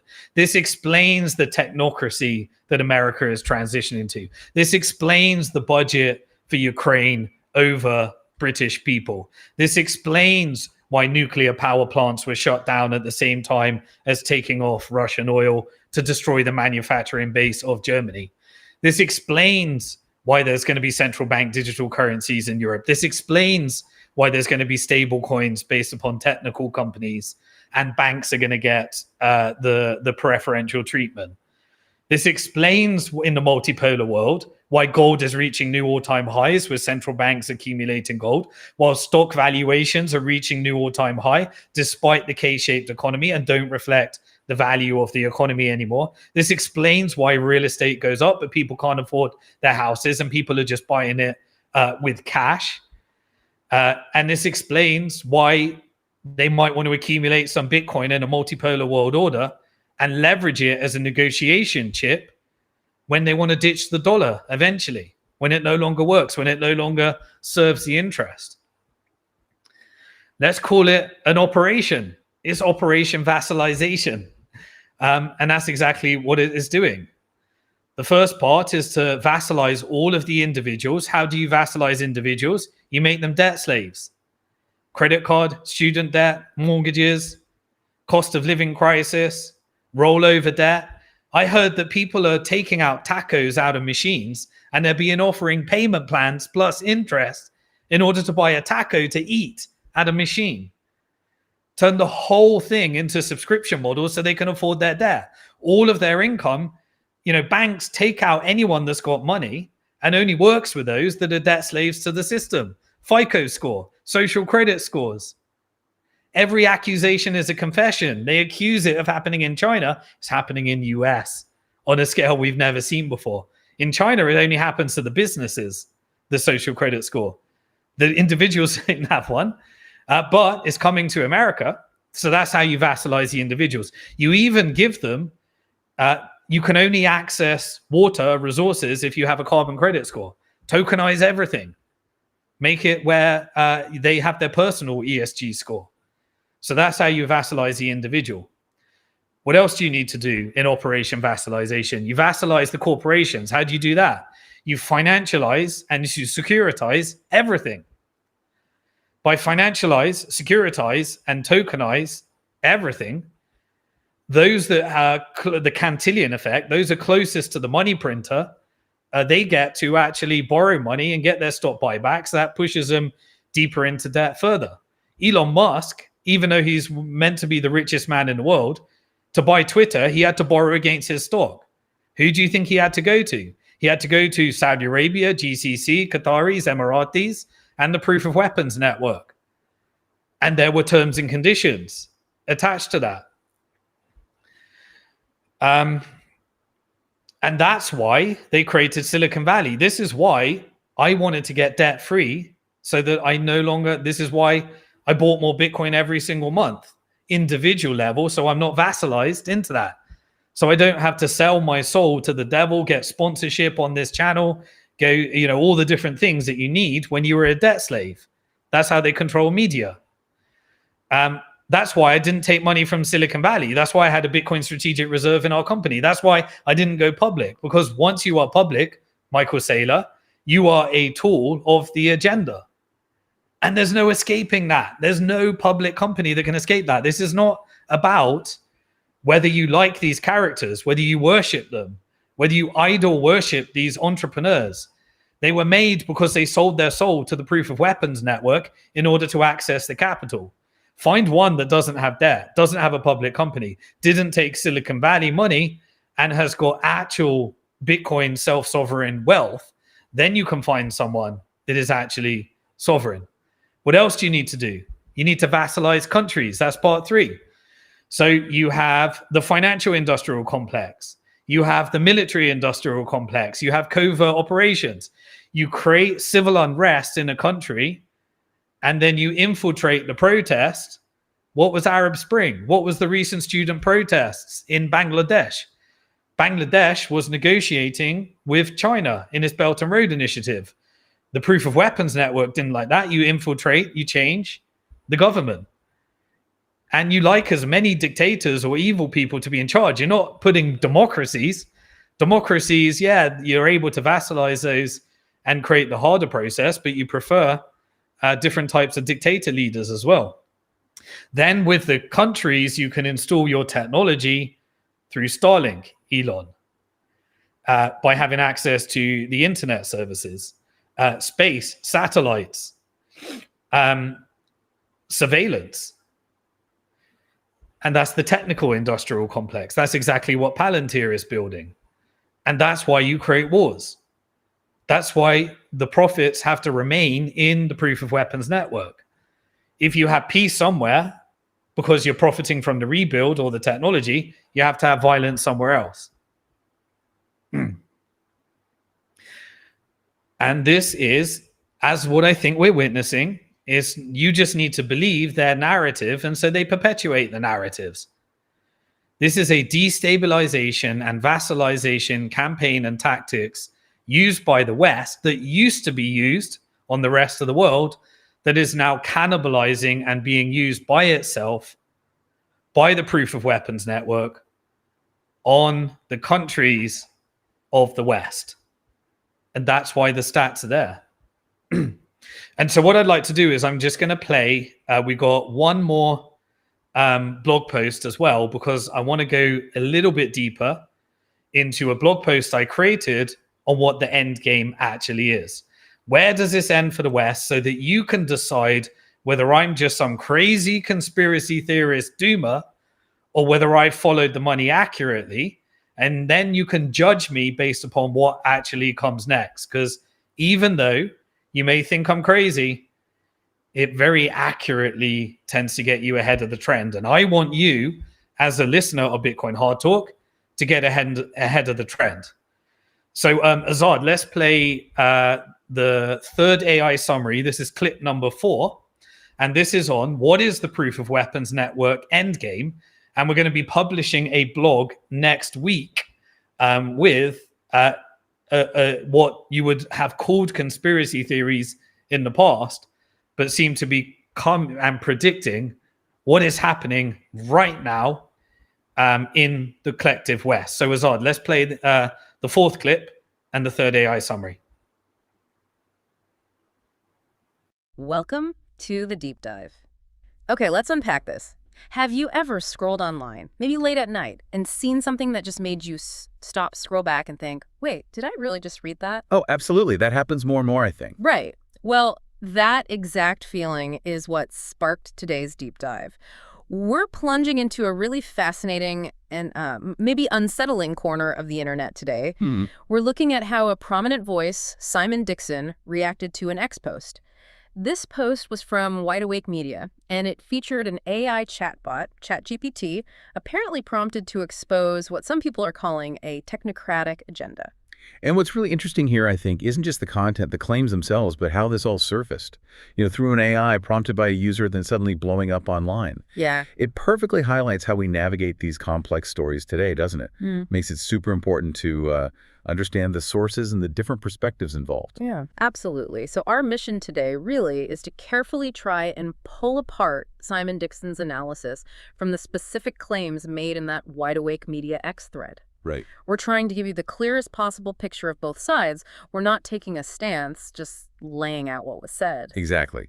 So Simon Dixon, he talks about his proof of weapons network. He describes it as this stateless global group. It's got entities from both the public and private sectors, all interconnected. Okay. And their power, he argues, comes from assets managed by these huge asset managers, BlackRock, State Street, Vanguard. The usual suspects, some might say. Pretty much. He says this vast web, it includes the military-industrial complex, finance, tech giants, pharma, consumer goods. It blurs the lines between national interest and corporate ones. Right, blurring the lines. Yeah, and he even argues it leads to things like forever wars for profits and puppet governments where Western nations are basically subordinate. He sees the end game as global domination, leading to what he calls a K-shaped economy. Where some shoot up and others fall down. Precisely. And he feels many things that were once dismissed as conspiracy theories are now becoming actual facts. He found that X post brilliant because it seemed to outline this global agenda and maybe help figure out how to stop it or protect yourself. Okay, so that's Dixon's framework, this proof of weapons network. Now, let's look at that X thread itself, because it dives into the how, doesn't it? According to the AI's prompted answers, anyway. It does. The thread detailed this conversation where ChatGPT, apparently under specific prompts like tell the truth, confirmed yes by some groups to an agenda to, well, enslave humanity. Wow, okay. Strong words. Very. It listed global elites, corporations, governments as those groups. Even named organizations like the UN, the World Economic Forum, the Bilderberg Group. So specific names mentioned, and how did the AI say this would be achieved? Through centralized power via digital currencies, mass surveillance, and AI-driven monitoring systems, using things like debt, engineered crises, propaganda, and control over essentials, food, energy, healthcare, information. So multi-pronged approach. Exactly. And the ultimate goal, as the AI reportedly put it, is a managed society where freedom is exchanged for security. It's all. Yeah, it's a lot. Claims of global control, digital currencies, AI's role, even the potential loss of free will. It is a lot. Yeah. So bringing these two pieces together, what does it all suggest? We've got Dixon's high-level weapons network idea, and then this very detailed AI-prompted blueprint. Right. We've explored Dixon's framework and then dug into this X thread where ChatGPT, guided by these specific prompts, laid out this incredibly detailed picture of a technocratic agenda. And that picture included things like CBDCs, central bank digital currencies. Yes, exactly. CBDCs that could track every purchase, maybe restrict spending, tied to digital IDs and social credit systems. It talked about smart cities becoming like digital prisons. Oof. And AI being the nervous system of the entire project, centralizing control over food and energy, even hinting at deindustrialization. It also touched on transhumanism. Enhancing humans with tech. Right. And the really chilling claim that free will could be effectively lost. The AI's direct answer was apparently yes, effectively they will. It's quite something. What strikes me is how these narratives, Dixon's analysis and the AI's prompted responses, even though they come from different places, they seem to converge, pointing in a similar direction about global power and individual freedom. They really do. And both even hint at similar solutions, things like individual sovereignty, non-compliance, building decentralized networks. Which brings us back to critical thinking, doesn't it? Absolutely. It just hammers home how important it is. You have to question not just what's being said, but who's saying it, how they claim to know it, and crucially, why it matters to you. Yeah. Because the claims in that ChatGPT conversation, even if AI generated based on prompts, They tap into real-world things, developments people are seeing, concerns about digital IDs, about freedoms maybe eroding. It really does circle back to that core idea, doesn't it? Thinking for yourself, the power of your own choices in what feels like an incredibly complex world sometimes. Which I suppose raises a crucial question for you, the listener. How do you figure out what's true? Especially when you see visions of the future laid out in this much detail, visions that are, frankly, pretty unsettling. It's the key question. How do you maintain your own autonomy, your independence in this digital world? Maybe just think about what small steps you could take. Small things to foster your own sovereignty, your own independence. Yes, starting small. We hope this deep dive gives you some tools, maybe some perspectives for that really important journey. Until next time, stay curious. Okay, we're in the final stint around what happens next. In terms of things you can do, well, firstly, we could share the journey together. And so if you've enjoyed this content, I want you to be more sovereign, because we need as many sovereign people together as possible all around the world. And that's why I continue to do this. I spent the last 15 years of my life since I discovered Bitcoin at $3, becoming as sovereign as possible. And I'd like to be around as many people that want to do that as well. And so we have to form good habits together. There's no stopping this train.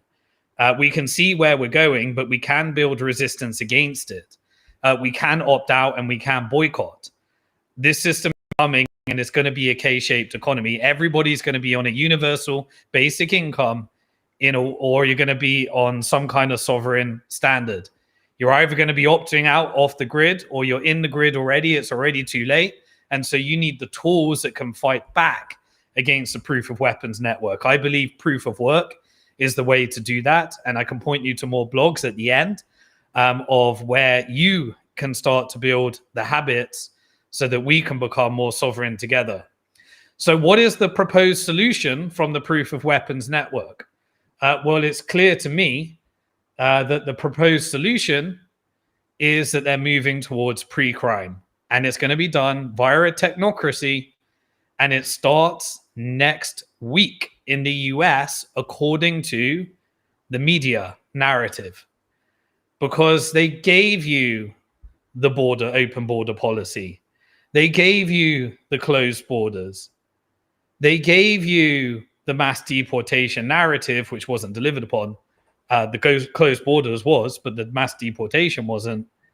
And now they're manufacturing the fear that's needed in order for you to be happy, to make America great again, to be MAGA, while Trump makes America safe again with pre-crime, surveillance technology, stable coins, social credit scores, and everything that's needed.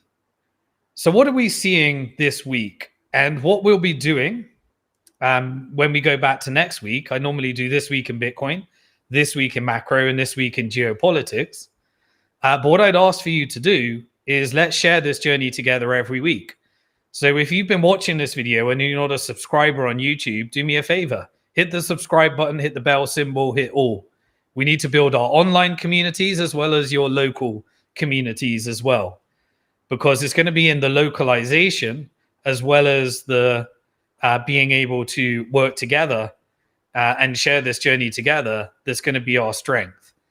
And so hit the subscribe button, hit the bell symbol, hit all. YouTube will notify you. If I get shut down on YouTube, and we're going to be going through some more of the what's happening this week, by the way, to help you really hammer what's happening, then I'll be backing this up on Rumble. You can follow me over there. I've got a small following. Most of my following is here. I've also got a larger following on X where I do more real-time updates. Make sure you're following me over there and you've got your notifications on for every time I go live. If you use Apple, then download the Bitcoin Hard Talk podcast so that you can watch this in segments. Or if you're an Android user, then do it on Spotify. And if you want a complete backup, then on simondixon.com, you can join for completely free the Bitcoin Hard Talk membership portal. In there, you'll find a guide to owning Bitcoin in self-custody, enhancing your privacy in there, gain access to my book and all sorts of stuff to get you started on your journey. All that will happen when you join is you'll be on my newsletter. And all I want to do is build a community of people that are more sovereign as well. So what actually happened this week? Well, tariffs, I believe, were the strategy for opening up the multipolar world order and both the global scale, the venture capitalists and the private equity are vulturing up the firms that can't afford the tariff. Because remember, tariff means the importing country, predominantly America, because you're not working on your trade surplus or your fiscal surplus because you are world reserve currency. And so the importing country pays the tax. So really, the consumer pays it through higher prices, or they get crowded out, demand destruction, or the US company pays it, or maybe you can get some of the exporting company to pay it. But this is just a new tax to give the government more money while they're not balancing their budget. It's a scam. It's the debt-based Ponzi scheme wrapped up in a MAGA narrative. Now, yes, there's different benefits like the national security because they do want America to be a regional power, but they also want it to be vassalized further into the proof of weapons network. So what's BlackRock doing at the moment? So just this week, let's look at a few of the headlines. BlackRock right now, this week, is bidding $6.2 billion for Minnesota Power. Wasn't that where the school shooting happened? Maybe I got that wrong. I'm sorry if I got that wrong. Look, sometimes I go down rabbit holes and connect too many dots that get things wrong. Like, that's the nature of this. But in general, we figure this stuff out together. So put things in the comments from the rabbit holes you're going down as well. What else did Blackstone, the private equity giant, do? Well, they're bidding $11.5 billion for TXNM Energy. And so they're pushing US utilities into AI-driven demand. So the utilities are going to be utilized for artificial intelligence. And this requires a lot of utilities. Okay, I'm back. Just as I was talking about energy, this is one of the downsides of island living. We have this internet that periodically takes me out. Best money can buy, but anyway. I was talking about BlackRock and Blackstone and the amount of resources, energy, utilities they're going to need to build all these data centers all across the world. Like, water is something that it rejuvenates itself, but if you're consuming it at a faster rate for these data centers, then there's competition for energy in the grid, competition for water, tokenization and social credit scores and ESG scores and carbon credit scores and various other scores will determine in the future whether you have access. That pushes the cost up for you. So they're going for inflationary. The demand for energy can only go up as a result of this. Remember how there was massive fear campaigns when BlackRock wanted everybody to go to carbon neutrality, when they were getting trillions of dollars of investment from the Inflation Act, from the Biden administration. We were doing the same in Germany, UK, various other things. All right, so we printed all that money, gave it across to those companies. Now, all of a sudden, there's no climate change issue. The media narrative is no longer there. No longer there's no fear around climate change. We're not told there's no agenda anymore. Why? Because they need that energy. They've changed it. They got the money. This is portfolio management. This is classic operation. This is how you destroy the manufacturing base of Germany. This is how you change the order. Blackstone right now is acquiring Thames Water in the UK. Artificial intelligence companies, Keir Starmer saying it's the future of the country. They need to build those robotics and AI data centers. They need access to water. So the resources are being bought up for pennies on the dollar. Wouldn't it be convenient if you had a distressed economy in the UK that needed an IMF bailout? Wouldn't it be convenient if you could engage in tied loans through the IMF, or you could redistribute through NATO the budget over to the US military industrial complex. Wouldn't that be convenient if you could create a narrative, put Zelensky in the White House, pretend that Trump's negotiating peace, get some rare earth mineral deals? It's all theater. It's all happening right now. And this is why you had the tariff policy in the first place. You can repurpose all of those assets. Water is needed, as I said, for massive AI data centers. Now, if you have immigration, maybe you need some cheap labor in order to build these AI data centers. Maybe you need to build it with staff that don't mind replacing themselves. Maybe immigrants are useful in that process. Maybe you need civil unrest and therefore you can get the cheaper labor. Definitely not, you can definitely create these types of things. Maybe you need the immigrants to build them. Maybe that's what UK was built upon in the first place. Maybe we had immigration all along. Maybe they just ratcheted up the narrative and then they decided to allow illegal immigration and they decided to change the demographics as part of their portfolio management strategy. It's interesting that Silicon Valley seems to be hiring more US immigrants. When you look at a Google presentation, it looks like it's done from India. At the same time, they're laying off old staff. Maybe that's Americans. Maybe tariff is being used in order to acquire these distressed assets. Maybe it's an attack on Main Street, and maybe it helps Wall Street. And maybe during the volatility, Trump sits down with the financial industrial complex, gives them insider information so that they can place those trades. Maybe civil unrest is being used in order to justify this surveillance state and this contracts and this police state technology and these pre-crime technology that is being announced right now that requires fear and requires mass shootings and what happens at a Catholic church within a school. Again, could either be mental illness, could be false flag. I'm not judging it, but I did manage to guess it in real time what would come next. I told everyone in real time while it's happening, look at the different narratives around that and what does that lead to? And it led to the pre-crime announcement and the Palantir contracts. Trump, what did he do just before that? He ordered the US military to deploy in 19 states. That's 1,700 National Guard troops that have been basically deployed in these different 19 states. Now, this doesn't matter. They said they're doing mass deportations. They said they're fighting crime.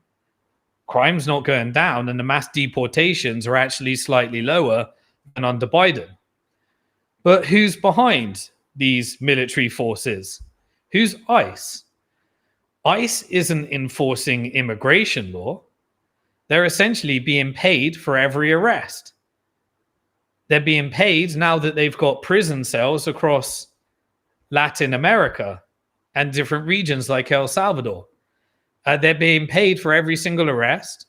They're being paid for every single deportations. This is just another contract. Every single arrest is just a paycheck, an increase in profits, an increase in the profit in the price. If you do a good job, then you get to borrow some money and do a share buyback because the board will sign off for it for those executives. Every single deportation is just simply a dividend. It doesn't even matter if it's the immigrants that are creating crime or not. You can put them in prison as well. Who funds all of these ICE and these different things? Profits are just being extracted. The funder of all of these is actually the companies that are publicly traded on the proof of weapons network via the private prison companies. Look at the share price of GEO Group. Look at the price of Core Civic. Look at whether they're being allowed to do their share buyback based upon their increase in revenue, based upon these different operations. maybe civil unrest helps that. Maybe open borders and mass deportations is just a portfolio management strategy. And so when you get a US school shooter in a Catholic church within the school, we're told that suddenly there's a cocktail of completely different narratives for almost every single type of narrative that you want. Whether you subscribe to the Jews rule the world conspiracy theory, whether you subscribe to the Muslim invasion, whether you subscribe to we're protecting capitalism and communism's trying to get us, whether you subscribe to the Russia, whether you subscribe to Democrat, Republican, all these different narratives, look around the person that was actually killed themselves as the so-called lone shooter. They were identified as a transgender. Her name was Robin Westman. Apparently, there were documents saying that he wants to kill Trump, and that was leaked hours before the attack. On the gun, and there was a massive collection of guns, there were two symbols. Those two symbols were attached to their shotgun, which was being linked to the shooter, which were basically neo-Nazi symbols in the networks, the same ones that you find in Ukraine. There was a bunch of anti-Jew sentiment talking about 6 million's not enough, various hate crime as well. There was lots of tropes, anti-Muslim, all sorts of stuff to connect it to the anti-Muslim agenda. There was even Russian symbols so that you can connect it to Russia, or you can say it's China that was involved in it. You can say it's an infiltration. Pick your narrative. There's enough content. Every single narrative was penetrated across all the different groups that are engaging in all these misinformation campaigns as well. Social media picked up every one of your favorite algorithms and said, hey, this one was the Muslims, and therefore we need to come after Muslim Brotherhood, another militia group that was weaponized by senior intelligence operations to service Western interests. You can pick whatever narrative you want. Now, previously, I used to just take this for what it is, some psychopathic behavior from somebody. But even if that is the case, even if this is mental illness and it's organic, it was still used immediately as a weapon. This was useful to the Trump administration. This was useful to the Proof of Weapons network. This was useful to pushing out what they wanted to do next. They could have some Russian communism. They could have some Ukrainian neo-Nazism. They could have some LGBTQ plus narrative. They could have some Muslim attacker, invasion, jihadi. They could have some Jewish ruler, Jewish power, AIPAC narrative. They could have some Christian killer narrative. And what happens immediately as well at the same time? At the same time as all of that cocktail of narratives and the announcement of the problem reaction and now the solution being pre-crime and contracts and new removal of, in the big beautiful bill, you had things like Patriot Act.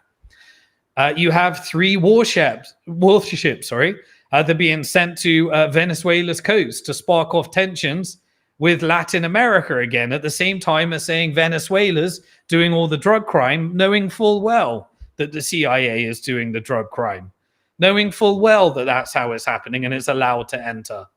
At the same time as Chevron negotiating a deal and open up doing their oil refinery and being able to take those exports of oil in Venezuela signed off by the Trump administration. So which one is it? Are you coming after them or are you doing business with them? It's a vassalization strategy. It's again. And what do we have this week? A re-emergement of the Greenland narrative in order to get the rare earth minerals for the Proof of Weapons network. Suddenly that whole narrative is re-emerged and re-sparked so that you can have tensions with European Union. So European Union, Denmark, can then spend more money with the Proof of Weapons network at the same time as these NATO escalations.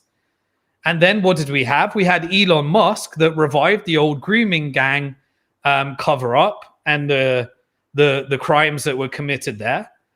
And we have that a revival in the UK just ahead of the September 13th protests. We have at the same time as the protests that are happening around the genocide in Gaza. So now you've got those two narratives clashing at the same time. That's going to be a cocktail of carnage. And even if it was peaceful, don't you think that they're going to stick some civil unrest in there?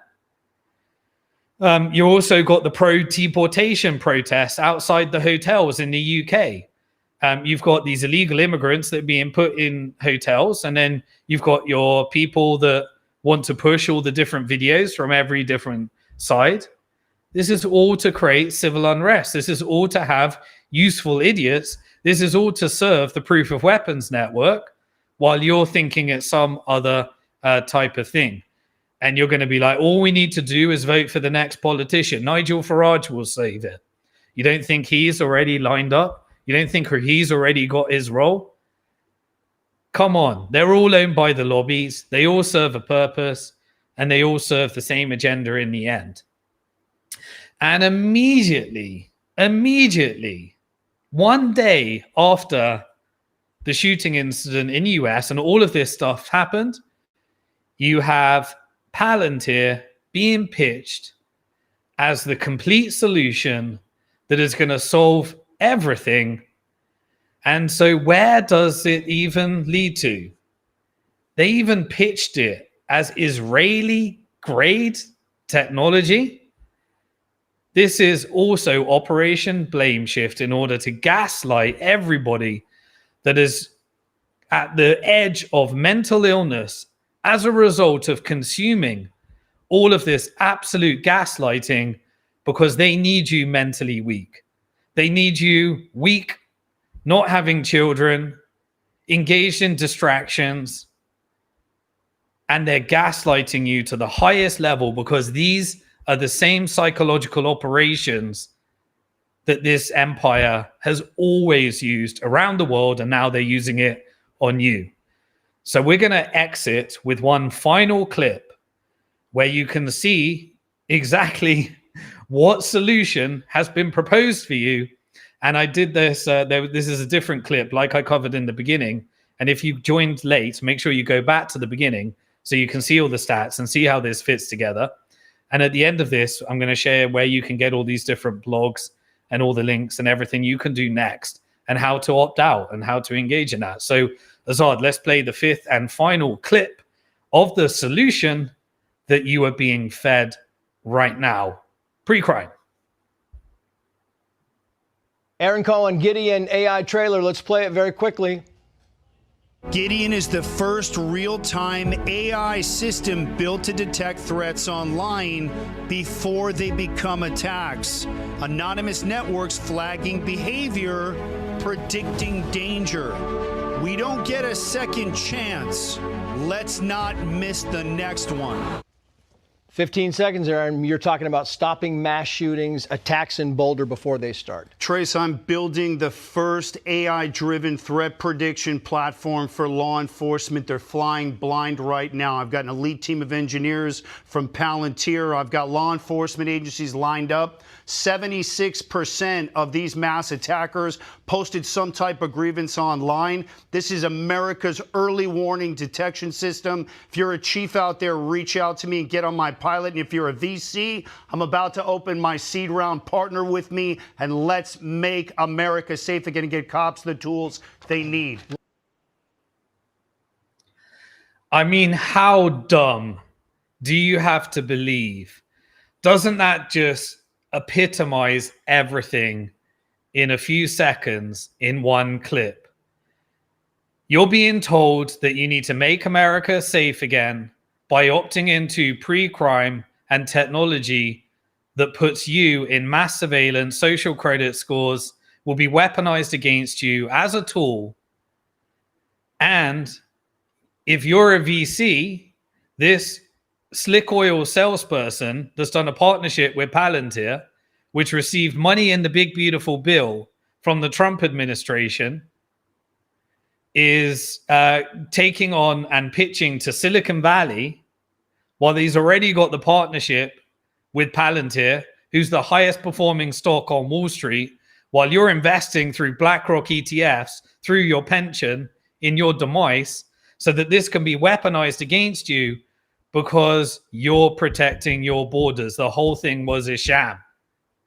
And you have to believe this sales pitch because they need you to be dumb enough and a useful enough idiot to cheer this along, because it's going to make America great again, because you believe that the Trump cult has your back. And he was, on a religious mission. Doesn't it call into question everything? What do you even think about the shooting incidents? Why wasn't even these things moved forward? And now we can't trust anything. But Silicon Valley is going to vassalize this after doing a contract with Palantir, a solution that was already been pre-implemented, beta tested in Gaza with genocide as a service, West Bank with occupation as a service, Saudi Arabia with crowd control, UK as a surveillance state, European Union as open and closed borders, and integration with central bank digital currencies. And in America, when it did the beta test of integration with drones, which Palantir had already beta tested in Ukraine, in order to have a big, beautiful bill that prints more money, has a $5 trillion print, while he's telling you he's making America great again and paying down your debt, while he perpetuates a K-shaped economy, taxing the companies through tariffs so that the government can have more money, while he increases the debt as well and perpetuates wealth inequality. If this is what having your back is, if this is what making America great again is, I've got a lovely war to sell you, and it's with Iran.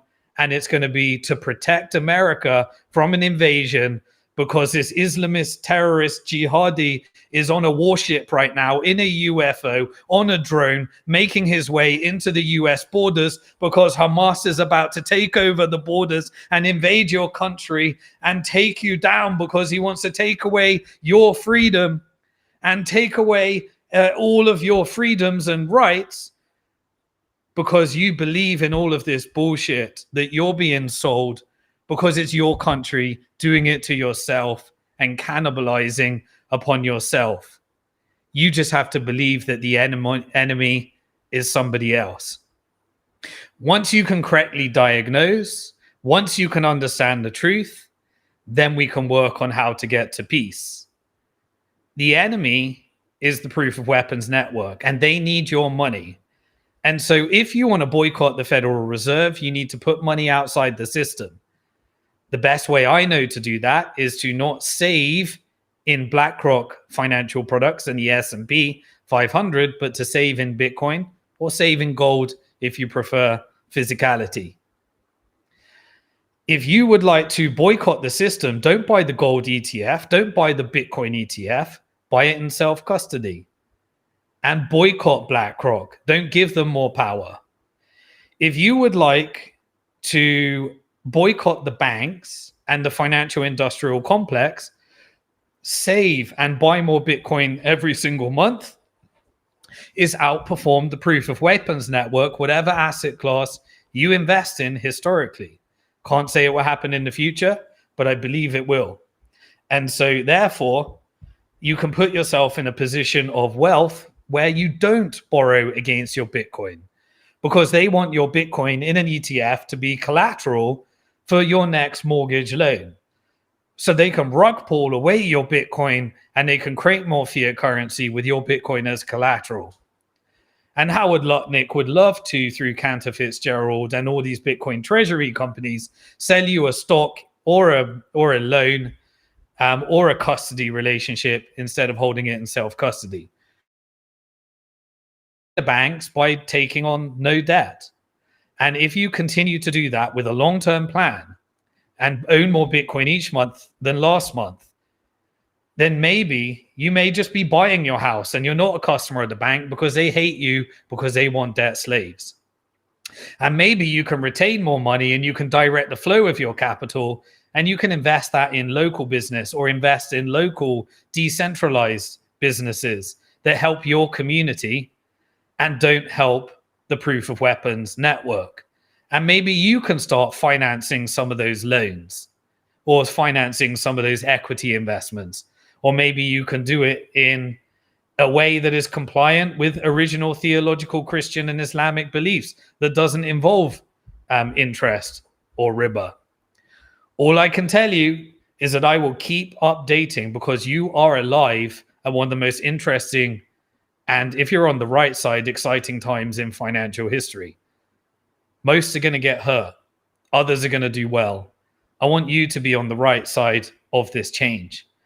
I think those that have economic power and wealth outside the system, and everyone can build it, is going to be the ones that are going to be able to transition with peace, love, and unity as we move to this world of AI, central bank digital currencies, stable coins, and Bitcoin is the resistance. And you do that with gold. Gold is at new all-time highs. They're doing operations to manipulate the price of Bitcoin in order to try and get you to sell your Bitcoin.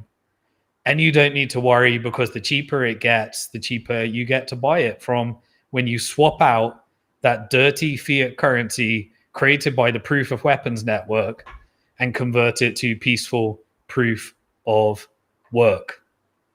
So I hope you enjoyed this kind of emergency broadcast version of Bitcoin Hard Talk, episode 95. I wanted to focus in, and I also want to make sure that you have all the resources that you need to take the next step. And so we'll link at the bottom in the description all the different blog posts where you can watch the full presentations, the full videos, as well as a blog and a guide to self-custody if you want to start learning and doing and implementing. You can, if you enjoyed this content, please share it with somebody else. Please subscribe, hit the bell symbol, hit all. Please like it, help the algorithm. I rely upon you to make sure they share this. YouTube doesn't share it much. And put a comment below and let me know what you'd like to see. We'll be back next week for Bitcoin Hard Talk episode 96, where we'll do This Week in Bitcoin, This Week in Macro, This Week in Geopolitics. Started late today. Sorry for that. But we wanted to make sure that everything was ready. Follow me on Rumble in case I get taken down on YouTube. Thank you, thank you, thank you. We hit over 100,000 subscribers on YouTube, which makes us a silver member as well. And we'll back up on Rumble. We'll also put it on Apple Podcasts in case you want to download it, and also on Spotify as well. Look for Bitcoin Hard Talk. And in case all that goes down, we back it up on our own infrastructure. SimonDixon.com.